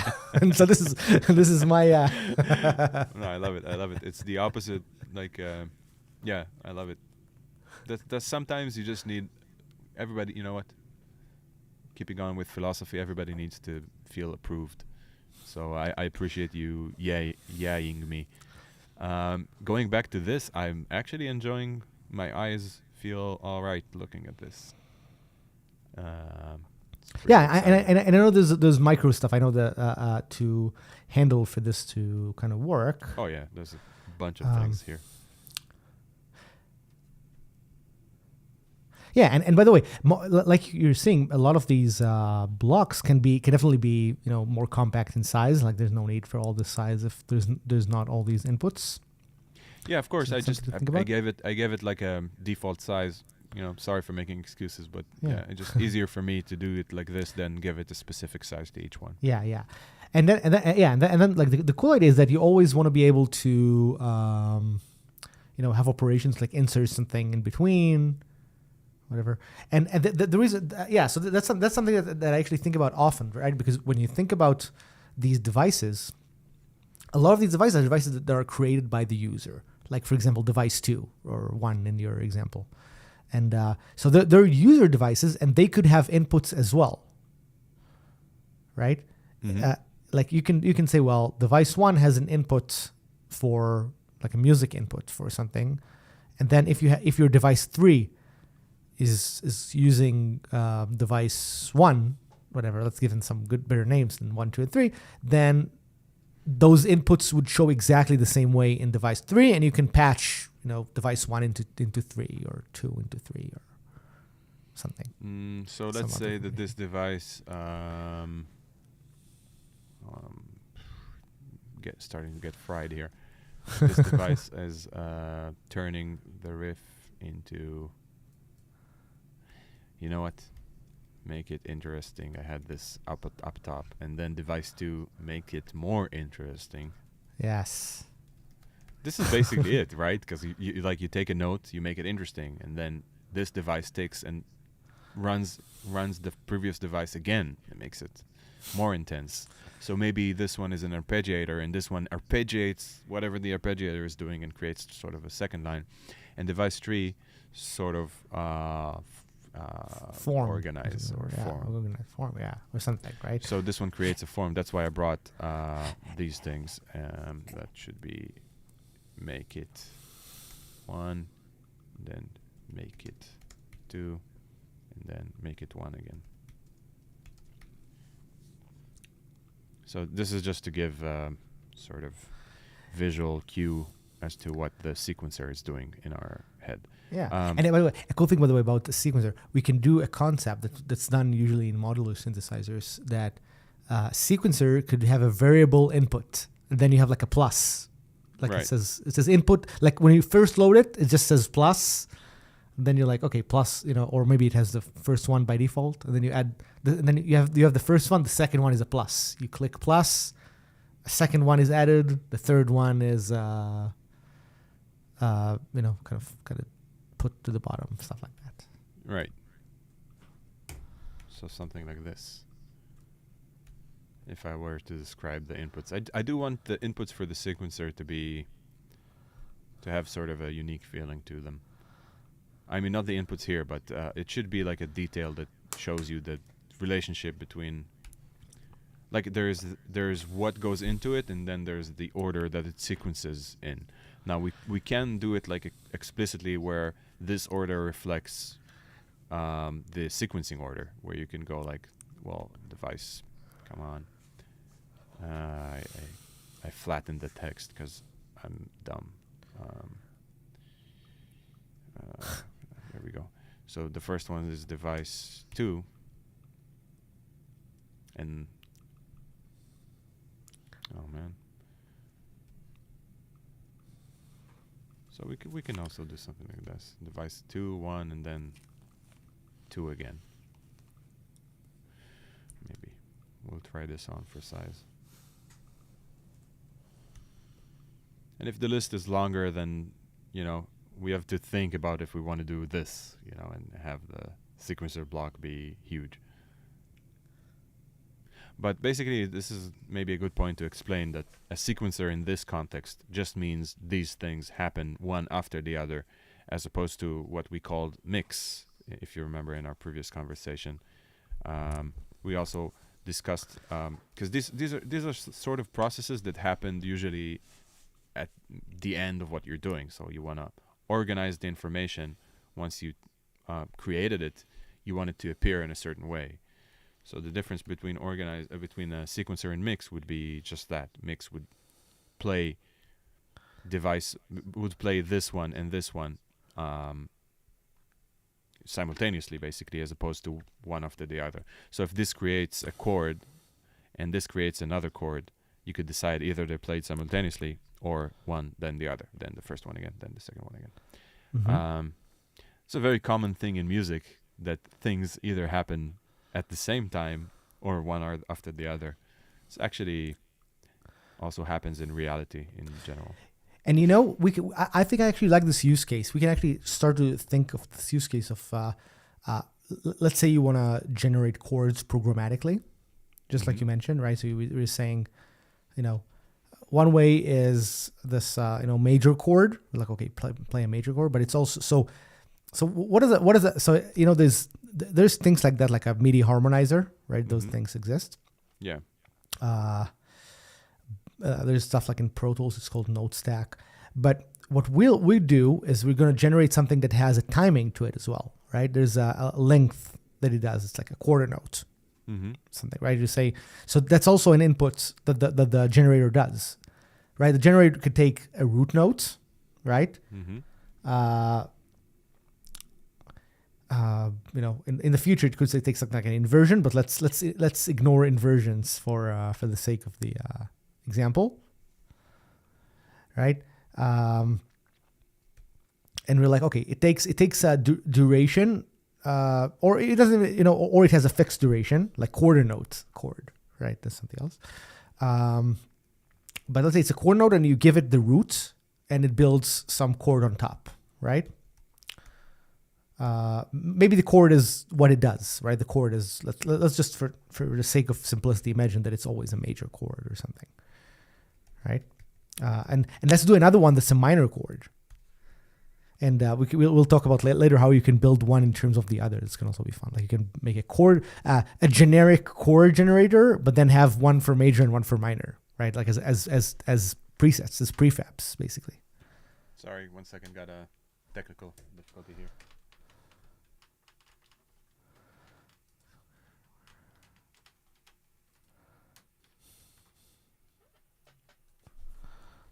Sorry.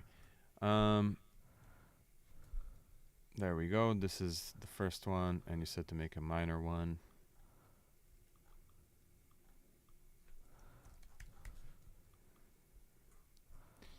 I should really start making these smaller. So this would be green inputs in our sort of visual language, these two. The root note and the type of chord. And then it should have like only green ones, the way I understand it.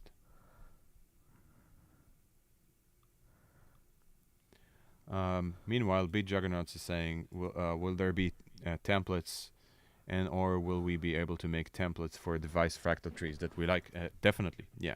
The entire purpose is for you to be able to customize and invent ways to make music with this. So if there's a certain device that makes a sound that you like, you can customize it and make it your own, and possibly even share it with others. And imagine that you can give knowledge away about making your music. So you can give a way to arpeggiate a chord that only you know how to program into this. And this is something we're excited about because we feel like, this is one of our favorite things to imagine when we're making products, is like how people will communicate with each other using the product. So yeah, templates are definitely it. And also, like, for us to be able to explain the product, we should have presets that kick ass, that sort of deliver the message. Yeah. So this. Yeah, exactly. So this. Let's say this thing takes, just for simplicity, I'm gonna simplify this. Yeah. So let's say it takes a root. Let's say for simplicity, it takes a root and duration, right? Duration. Because when you think about how this is going to be used, like let's say you want to no chord, it would take duration. Yeah, let's imagine this particular block is always major, just for simplicity. I'm just not going to. I will specify it though, so it's apparent on the. Oh yeah. So that's the name. That's the name of the entire device. Is my what it was. I thought the name of it would be generator, and then it would be a generator that can generate a chord or a note.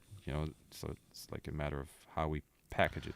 So a generator can do just C2, and the chord can be empty, and it would just say C2. And then if you make a chord out of it, you make a chord out of it. Or is that not the intention? Well, I guess that would be a more generic. That's what I'm thinking. Yeah. You're thinking about a specific input. Specific. Yeah. Oh, so it's not okay. So it's more like it's more like a harmonizer, but it's but it's we could have a block that's called a major chord, and then you just select the root note.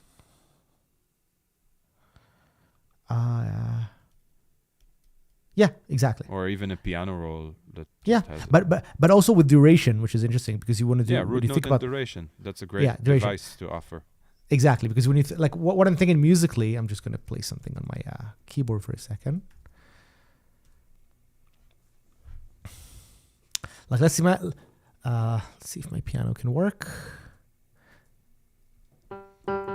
Okay, so what I thought, like musically, let's imagine that you want something that like just uses, for example,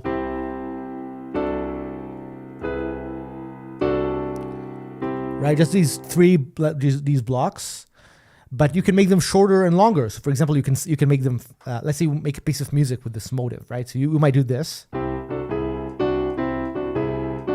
or you do.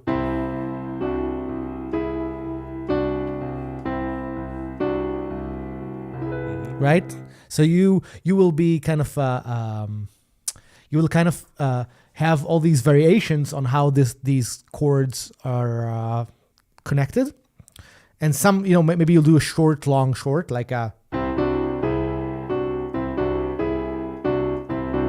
right. That will be like these like phrases that you want to be messing with, like so I'm only taking a C major.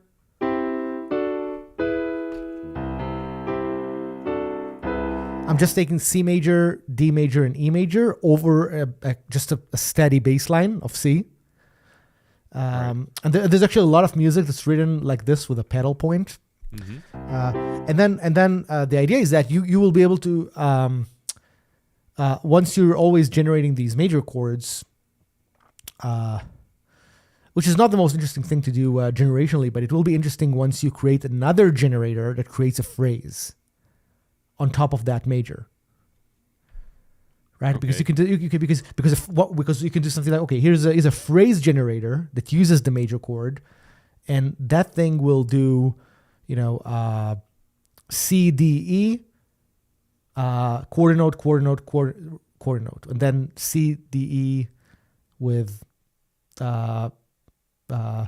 quarter note 16th notes, quarter note, or something, right? You can like you will just do variations of phrases with that duration and root.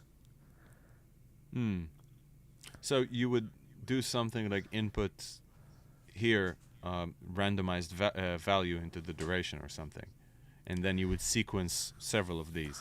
Yes. So you'd have something like let's build this device real quick. Yeah, like the other generator, like the next generator in line would use this major chord generator and would just be just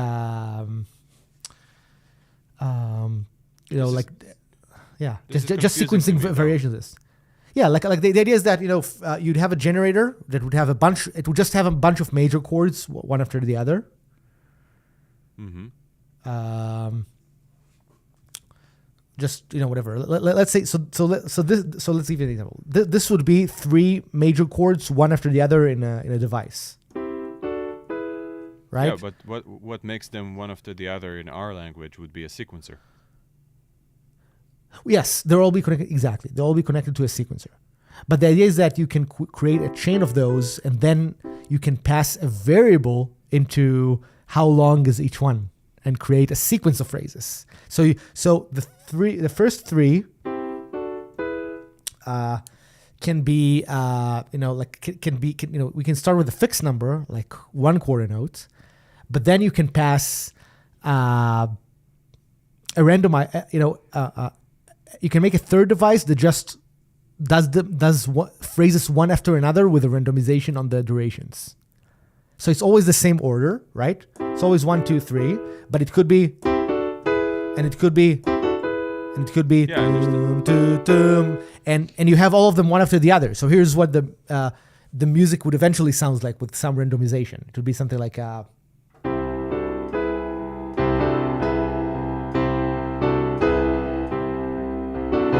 or something, right?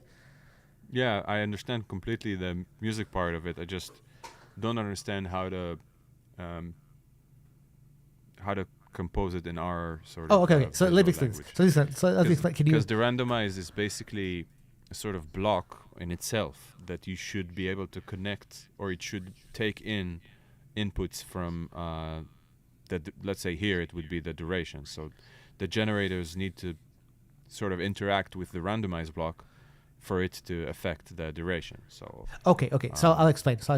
So here's how I would structure what I just said. something First of like all, I would this. I would actually make a device, with a big device, where the user would do the chord, right? Right. Oh, you already have it, right? Can I see it? Can you zoom a bit more on it?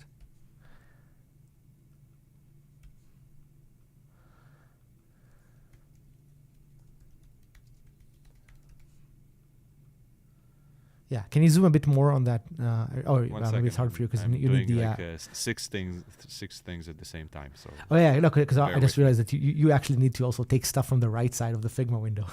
Yeah. So you needed like way more broader I view keep than I like do. bringing the interface up and down so I can zoom in. Yeah, so I would have one generator that's this thing, right? Let's put them side by side. So it's 3 generators, A, B, and C. Whoop. Correct so far? Well, Or is it just one that I randomize a value of just one of them? yeah, I think you just need one device. Like you would actually have a device called major chord, right? Let's say that's unless we provide that device in the library. But let's say let's say the device is built. Let's say the device exists. You don't need you don't need to It would see. make sense to not construct a major chord as a device, for me at least. It would make sense that this is a prefab thing that Prefab. we just, yeah. That's like Yeah. giving people a one note. You just here's a note, play with it. Okay, so let's imagine this thing exists, right? Let's Mhm. say the user already Or, built the or we prefab. already built it. Yeah, and now you're saying now what you want to do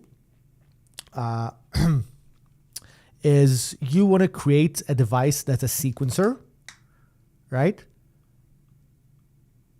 And that thing, yeah, I mean, and this whole device would create, for example, let's say just create 3 major chords, one after the other. See, when you're saying it would create 3 major chords, Yeah, you place that, you place these three major chord calls, 3 major chord use of devices. so One, so two, three. it would have A, B, and C. So 3 Yeah, variations. yeah, but inside of the device, exactly. Yeah. Yeah. Yes, exactly. And then yeah, we have A, B, and C, and each of those will here you would type in like another note, like another. Hold on, let me.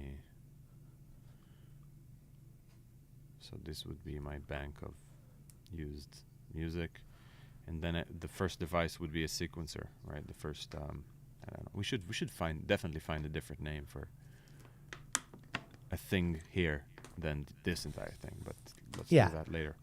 So a sequencer would take major chord A, B, and C and sequence them, right? So Yeah. it would be major A.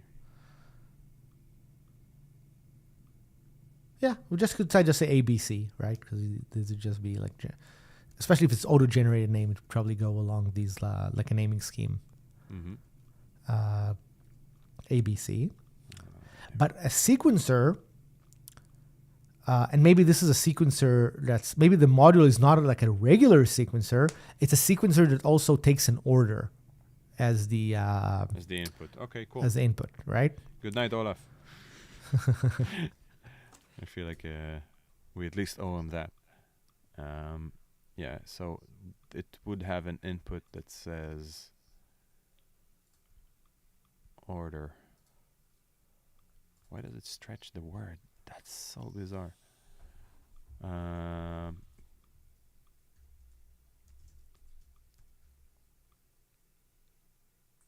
so I'll just type everything out thoroughly so it's clear to me.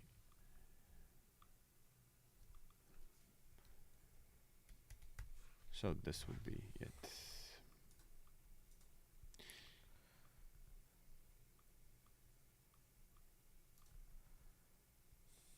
Right. So the order input is what we'd want to randomize, basically. Exactly. So that now there's the question: if I have a block that says randomize, there's the question of what kind of interaction happens in order for it to be randomized.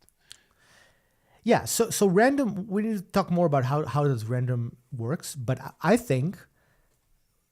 Hold on. Oh, I forgot something else. The other thing that should be here is that the duration is. Let's think about this. Let me think. How would this work? Because I would want something like. I didn't think how to do this, but we want something like a different duration on each one. So I would try and, even not as a sort of solution, but just as a thought experiment, try and think about randomize in the same sort of way we think about the sequencer. So a sequencer goes through and, checks what it can sequence or has inputs that you can decide. So I would say randomize locally says, well, what do you want me to randomize? And then you could say randomize, like, it should have sort of a sequencer order, sequencer like this. No, well, what with this? 'Cause there's some more complication to this. So first of all, I would like to. I don't like the idea of that there's, because that adds some the idea of a special function that can modify something instead of having an output. So we probably need a randomizer connected to this, but wait, I don't want to put the randomizer in there. I want to do something else. I'll show you exactly what. Let's start with. Let's keep it like this for now, just because I don't want to do the duration part yet. Mm-hmm. Let's open another device. Before that, you need to add an input to this device, right? You want to have an input for this device, which is just a number. It's the order. You will need some way to connect like the order all the way to the input. Like you can kind of click it and say device input, and that would kind of open a green box on top of the device itself. Yeah, exactly. Order. Perfect.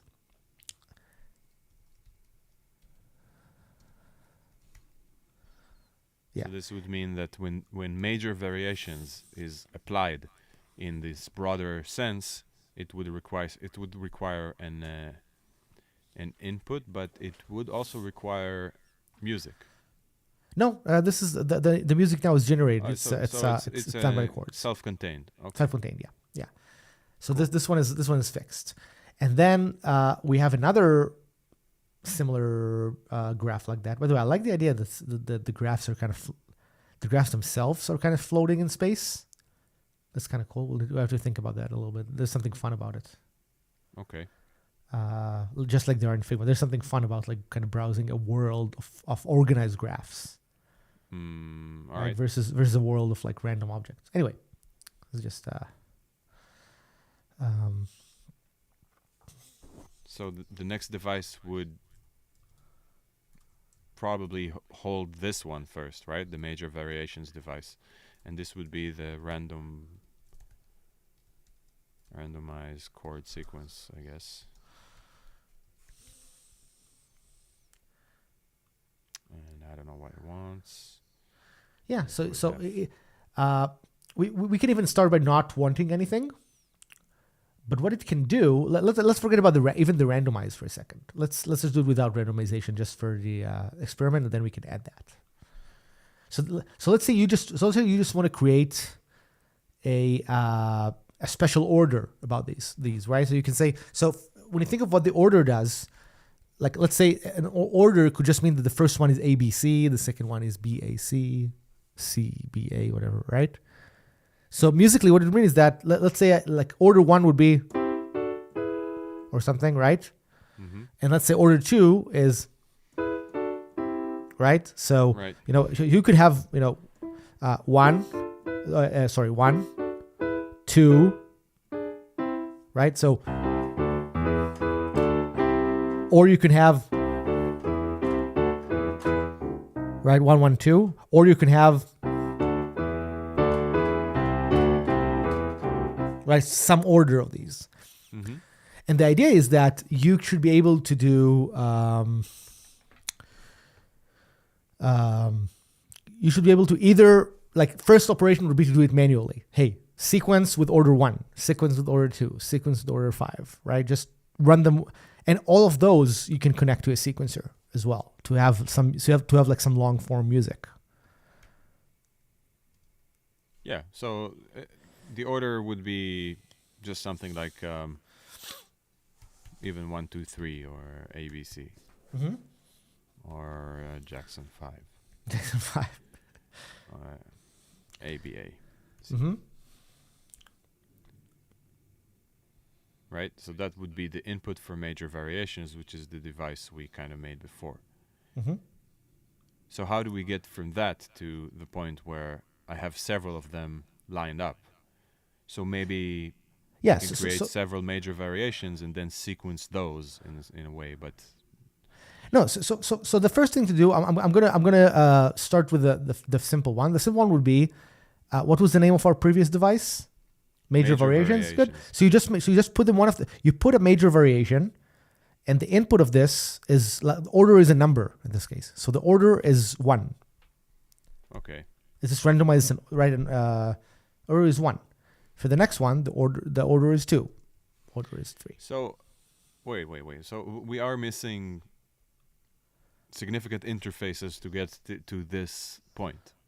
So first of all, Like how do you say what's 1, what's 2? yeah, you need to be able to assign. There's even a deeper question. So Mm-hmm. you need to be able to not only assign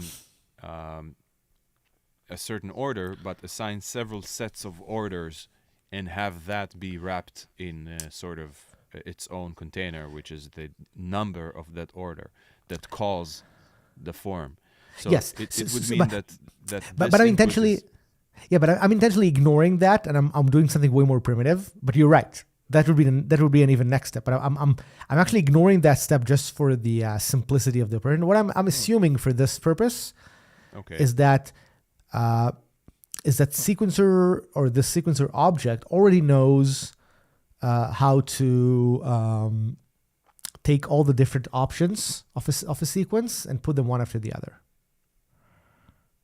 Okay, and Let- we're also assuming that you have some sort of way to see what they are before you select them or something. So we are yeah, saying, yeah. we are saying I mean, that basically a sequencer already banks the option, the possible combinations. So we're saying like the sequencer already says you can do A, B, C, whatever, all these Yes. options, and then Yes. it says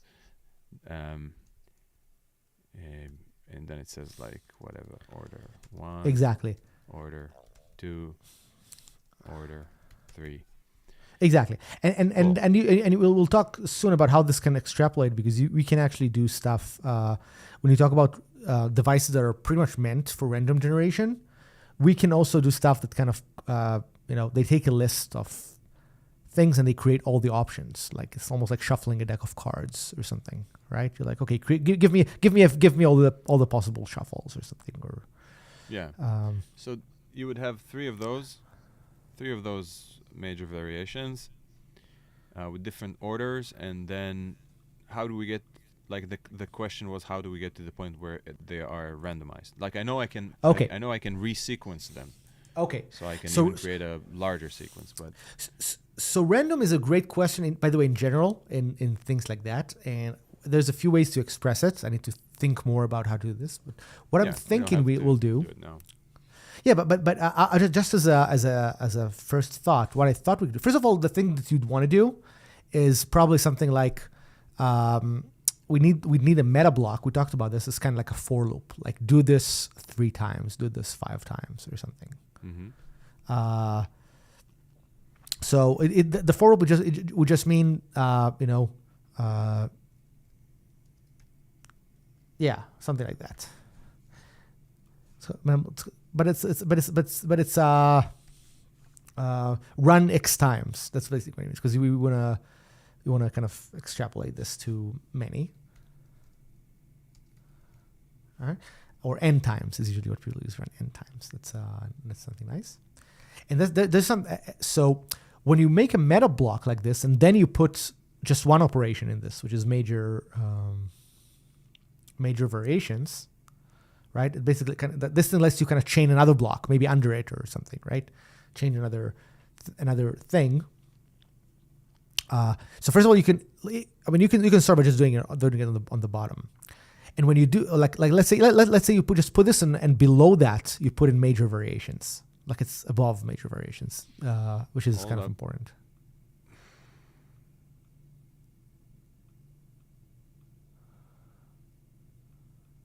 Yeah. Exactly. Now here's the fun thing in a for loop.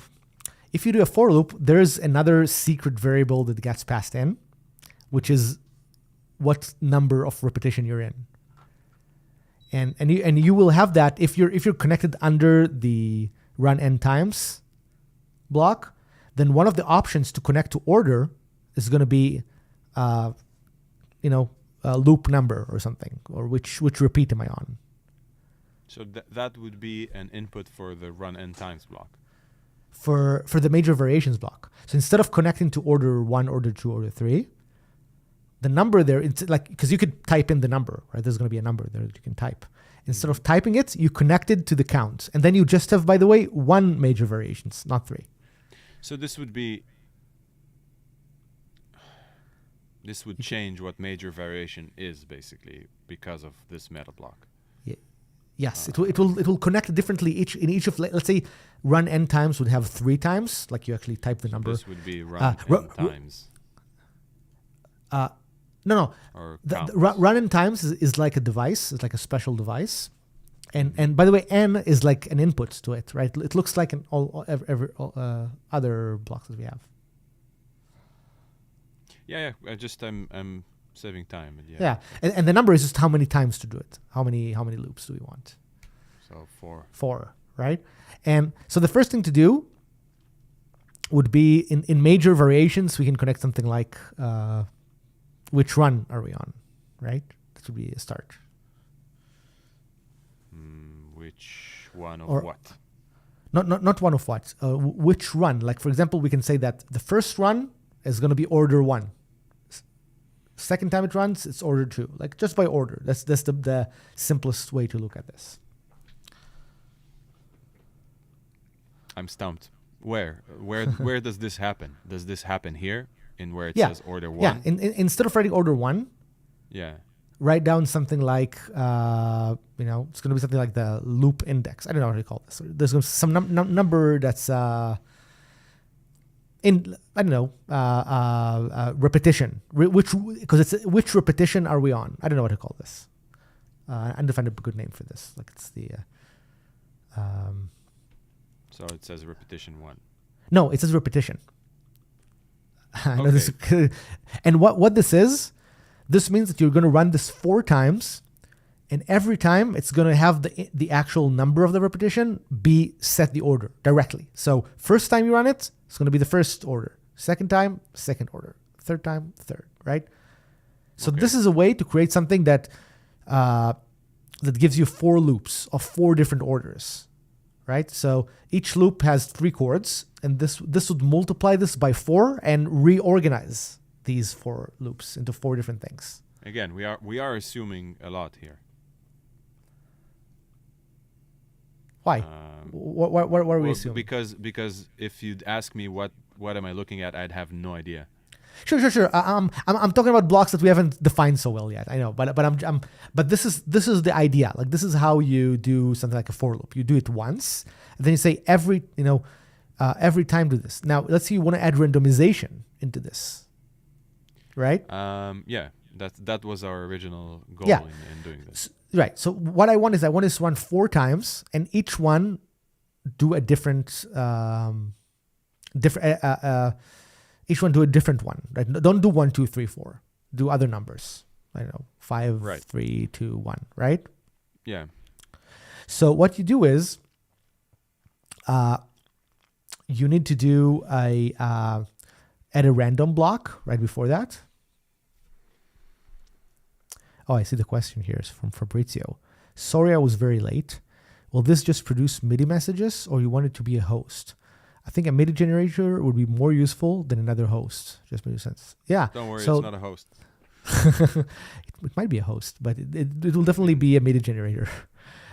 Even though it's it will be a MIDI generator. It would work as probably as a plugin as well. Yeah, but meaning it's not like we're not making a DAW. We're more focused around solving, not even solving, but reinventing how you compose music and interact with MIDI. Yeah. So let's say you do something like this, and then you say repetition. Let's see, repetition. Yeah, exactly. So repetition is a really bad name, by the way. I know I need to be more clear in my thought to have a good name. Yeah, cycle, or I don't know, which repeat. It just means out of the possible major variations that we specified here, out of the possible orders, which one are we on? Not out of the possible orders. This is one of which runs are we in of the loop, because the loop runs 4 times. We said run n times. It's like a loop. So out of each one, we want a different result, right? We want a different order. So we're saying. Yeah, right. So musically, what's going to happen is first loop is going to be, whatever, and then second loop is going to be, or something. Third loop might be, right, or whatever, and anything so that's how you would mess with variations on music. That's, by the way, the real goal I'm thinking about is that you could kind of instruct it, and now randomize. Random. Let's call this thing random. It's a randomize that's green, right? It's a green device because it puts out a number. It's not a music randomizer. It's a number randomizer. And the randomizer takes as an input something called a seed. We'll talk about what a seed is later. But that's to create.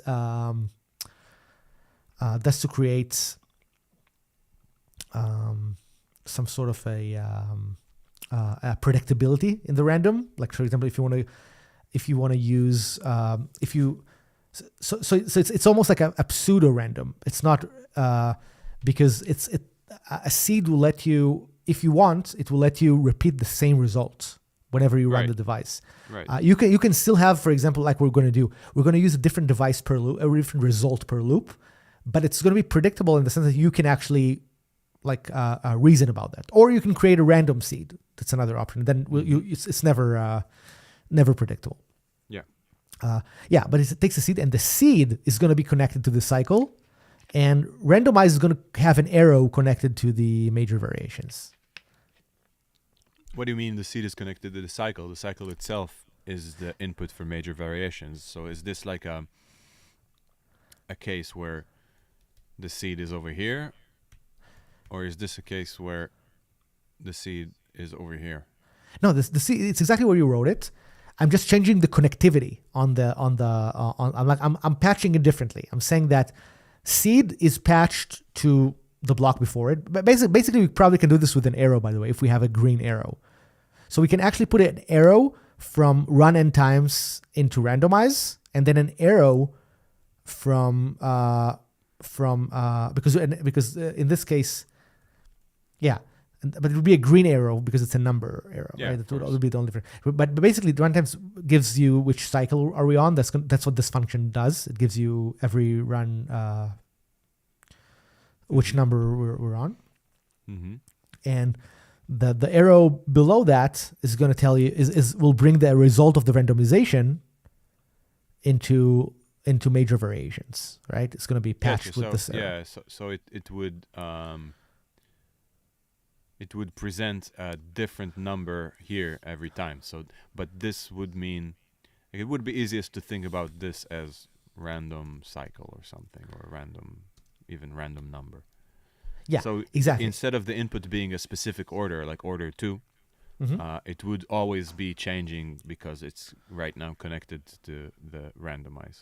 Yes, and the thing is, the interesting thing about the seed thing that I've done is that this actually means that this would produce like even though it would sound random, this would actually produce the same result on every playback, but it would be this like it would be different from the first time, the second time, the third time. Like every time the loop would run, it would be different music, but the music would be but the entire sequence is actually going to be the same. Yeah. So And it's consistency on a larger scale, but on the local scale, it's randomized. yes, and if you want to have real randomization where it runs this, what people usually do is that they run like you can pass in a real random seed, right? Instead of this n seed, you can for example you can say that this seed is let's say a multiply of some random seed and the count or something. Like you can do a bunch of different like inputs to because you want to make sure that random in your program is controlled Mm-hmm. in a composition program, because you want to be able to replicate, I think, the parts that you liked. Or you want to experiment with different random seeds. Like you might want to pass in a seed of 50. That's a literal seed. And then you say, oh, I don't like 50. Let's hear the result with 49. Let's hear the result with 30 or something. Right. This does feel like an area we need to sort of Yeah. bring to this level, because I think that in the area of like linear processing, let's call it, in our software, we are reaching a point where we can look at this and say, well, I understand what's going on. But if you think about the very basic function of what you're trying to do, you're basically trying to do something that we want people to do all the time, which would be to randomize a sequence. There should be a sort of wrapped version of this, let's call it, that allows you to kind of access these sort of actions in a very agile way, right? Because Yes. this would seem like a device that I would pull many times and then use it more like this, right? So Yes. it would be basically you could see the 4n times blah blah blah, and then Mhm. it could be like seeded randomizer or something. Exactly. Like, but by the way, this is really the power of this, right? The power of all these blocks and functions is that you create things that have names and operations. Like, and by the way, and a device can also run other devices. So you can say, for example, something like a device could be called run n times and then pass the count into a device. Here's a device, right? Right. And then the device will do the loop for you, right? That's Yeah. the device would do like file, and the device might do even randomization for you. We'll talk about how this could work. Yeah. So, and by the way, these are things that I think are super interesting in terms of code concepts, because those things happen in programming all the time. Like, how do you express a higher level function by using a lower level function and still hold an element of flexibility, right? Like so the user can say, I don't want to keep defining loops and random seeds and blah blah blah, but I just want to pass in my device in here. I wrote my own arpeggiator. I want to connect it to this looper, right? Like random looper, let's call it. This high level device, right? And I think this is actually something that we can support. And all you need to do by supporting it is by I want to show you something cool. I want to switch to code land for a second, just because I want to show you how this pattern works and how cool it is. Cool, but then we'd have to wrap it up. Yeah. It's going to be the last thing that I'm going to show. I'll just show it like very briefly. I stopped sharing right now. Okay. So I'm just doing some tidying up in what we did. Yeah, so I'm gonna write. I know I don't want to go too deep into code in this stream, but I will just show it a very cool thing that functional languages generally can do. And in this case, let me change the, how can I change? Oh, this. Here we go. Okay. So I'm just going to open like a C++. I'm going to write this in C++, but it's really just going to be a very boring, like fundamental concept in the language. So one cool thing that C++ does is that it allows you to pass a type as like an input to a function. So you can write like, let's say a regular function like the one we had now. Like we had a function called let's do a function for now called print, right? That would be the function. And usually you need to give that function something. Like you say, this function, let's see, zoom in here a little bit. Can you see the text on the screen? Yeah, right? Looks good. Okay. Yeah. So I can say something like, int number, right? And that would be a very straight up function. And then this function would just print in student cout number, right? This, and then when I call this function, I say print 5, right? That's really how a lot of our functions look like, right? It's like you pass something into the function, you pass the 5, right? That would be our input, and it does something then with the number. And that's super easy. But now it gets interesting when you say, well, I want a function like, instead of print, I want a function that will do something and the user will tell it to print. Right? And so it's kind of weird. So it's almost like you want a way to do something like, instead of passing just the number, you want to pass the what. Right? You want to pass the what. It's super weird concept. So how do you do that? How do you pass the what? So in C++, there's a few ways where you can do that. One way is that you can do something like template type name func or something. I'm going to call it do something. This is going to look weird, what I'm doing, but it's going to be cool. So what I'm doing is, what it's going to do is it's going to do something like a func do something with the number. Now and this looks weird. Like, why would you do that? Why would you do something like this, right? You're asking yourself a very interesting question, right? Like, what's the use case of this, right? Why would you write something in such a weird way? Well, let me show you.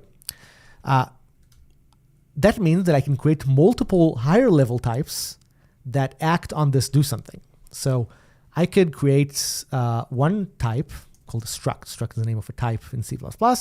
And I could do something like a struct. Let's start with the struct printer. That's going to be easy. And the printer just needs a function that says do something int number. And the printer is just going to do the same thing as before. It's going to print it student cout number. Right? That's going to be like the dumb version of this. And then when I call this, right, I can do something like do something, or let's say I had a number int 7, and then do something printer int 7. I'm too tired. Int x equals 7, and then I don't even need the x. That's just a printer with the 7. Here we go. This is my entire program. What did I do? Oh, sorry. This should be static. Static void. Okay, here you go. That worked. And that prints the 7. Awesome. And now you're saying, why would you do this just to print a 7? Well, now let's say we have something that's called a multi-printer that instead of doing the same thing like printing, right, this is going to do a for loop int I equals 0, I lower than 20 plus I, and it's going to do the print in, but it's going to do it 50 times or 20 times, right? So now when I pass a multi-printer, you see I have a bunch of printing happening, right? So many sevens. So many 7s, right? And now let's add, we can add a randomizer. We can just say, don't print this. Print the random, or print this number times I, right? So this is a crazier version of the multi-printer, right? Here's a bunch like this could be like a crazy randomizer almost, right? It creates a sequence out of my number. Yeah. And so it's just a concept of instead of putting here, instead of doing this here, like just typing the function explicitly, I'm going to create it with the option to pass a different device. So I can write a printer, a multi-printer, a random printer, whatever. And here, I could just pass it in when I call the function. I don't need to teach that function specifically what I want to do. That's actually a beautiful example. That's not even, I wouldn't say it's more complex, at least to me. It's not even more complex than what we showed in the UI graphics, because it does contain the sort of building up of elements in order to create a larger context, and then changing things within the larger context while maintaining the structure. So that means that once you go into the individual blocks that we showed, that for n times do this and that, seed randomizer, even when you're out of this context, when you finish with the micro detail, it becomes more clear the higher up you go. So the more uses you find for it, the better you understand it, and the more you tweak what you're getting from it, the more you understand what it does and how to use it better. So that's a very cool way. Like the very last thing you did with like randomizing the order of the numbers, it's a very eye-opening moment for me, because it's a time where I realized, wait, I know how to depict in the UI what you just did, basically. Yeah. Which is, it's awesome. You haven't done this exact demonstration for me yet. So this is a sort of live moment that this happens occasionally, or almost every time we talk. That Eyal shows me something that makes me go, oh, now I understand many things that I didn't before. So this is another one of those moments where I just now realized, wait, I actually, in the language that we just showed for the past 2 hours, we can perfectly exemplify what you just showed. Exactly. It's such an interesting concept when you think of, like, okay, I'm not just passing numbers here, I'm passing a how to do something. Like I'm passing and that really helps when you think of what devices we're going to offer also in the library. Right. A lot of devices should be stuff like like we said, do this thing and randomize. And then what they take from the user is not a number or music. It's like it's a what. Give me a device to do this. Yeah. With. Give me some what object. I need in order to work is a randomizer. So exactly. If there's a device called randomized note sequence, it needs to know what kind of randomization you want. Yes. So it doesn't like it could have music embedded into it, and that's a very interesting concept. That sometimes what the music is, but you just want to be moved by a certain variation. Sometimes you know what the variation is, but you don't know what the music is. So that's it kind of reminds me of Eyal Or taking like the idea of a note contour, so the shape of a melody dictating the movement of the music, and then the input can be anything, like a single note or a chord or whatever. So this kind of allows us to flip this on its head and say, well, maybe you know the kind of feeling you want out of the music in every possible way except the music, and maybe you know the music exactly, but you just want to apply different processes to it, and different types of randomization, different types of sequencing. And I guess that's the strength, because when people compose, sometimes you have a fragment of a melody, sometimes you only have a beat, sometimes like you come up with sort of a different thing every time, or maybe you have a certain approach where you always come up with the chords first, but you just need help to put them in a certain order, or put them in a certain form. And I guess like that's what we're trying to do here. We're trying to if no matter what kind of producer or music maker you are, we want you to have like these sort of aids to get yourself going as quickly as possible. And that's a very difficult job because of the sheer amount of variation between people's work methods, and also it should be a sort of fun road and a surprising road where the feedback you're getting makes you want to further explore what you're able to do with this. So yeah, Yeah, exactly. pretty cool. Yeah, and by the way, that's also why I was trying to go for like a very uniform way in the connectors, right? Because then when you create things that are not so traditional, they're like crazy connectors, they're like meta connectors, right? Do this 3 times and randomize, and then right. But instead of doing this as like a chain of things, which is like more procedural program, like a for loop, and then if this, and then like writing this like sequentially, you have these meta objects, and you just put them in order, and they kind of make everything tie together nicely. Yeah, and also that's sort of we set a goal for ourselves when making this language, that everything, like if you know how to operate the most basic thing, you know how to operate the most advanced. Exactly. So it's the same. Eyal gave this really amazing comparison to the game Portal, which is a game we both really love. And the mechanism of opening one portal and then placing the exit point at a certain area. Like, as soon as you encounter that, you're like, well, okay, I can step in here and go through there. What can you do with it? And then they come up with these ingenious ways to sort of create puzzles with it and add elements. And that's sort of the UX lesson we take from that, is what is the most basic main interaction that if you master that, you can master all the levels of the thing, so of the software. So our moment here is like doing the construction of a device and connecting the inputs should result basically in you making 5 minutes of amazing music from 4 notes that you started off with. And this, understanding that will take you all the way across. And hopefully, once it would be fun if we actually keep with these streams and we'd have like a documented road to whatever this turns out to be. I just, it would be really, really cool when I think about it, to look back at this stream like a year from now or something. Yes.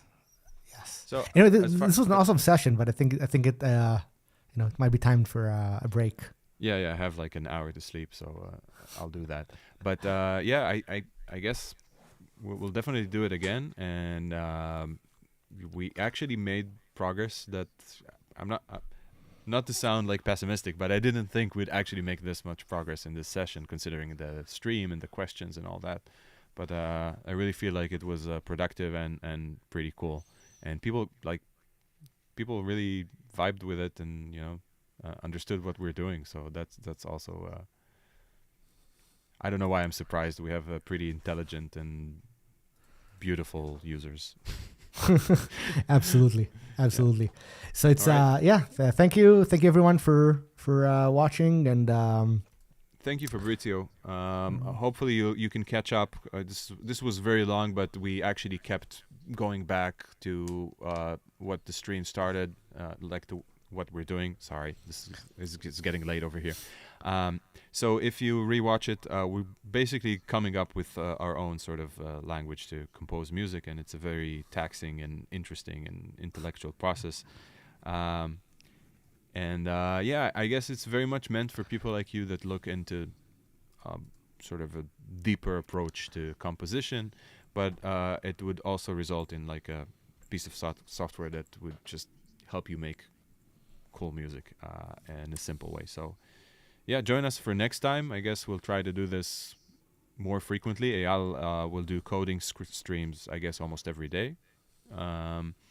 And I'll jump in once we have, I guess, enough content to sort of keep doing these sessions and make progress. Cool. All right. Bye, Good night, everyone.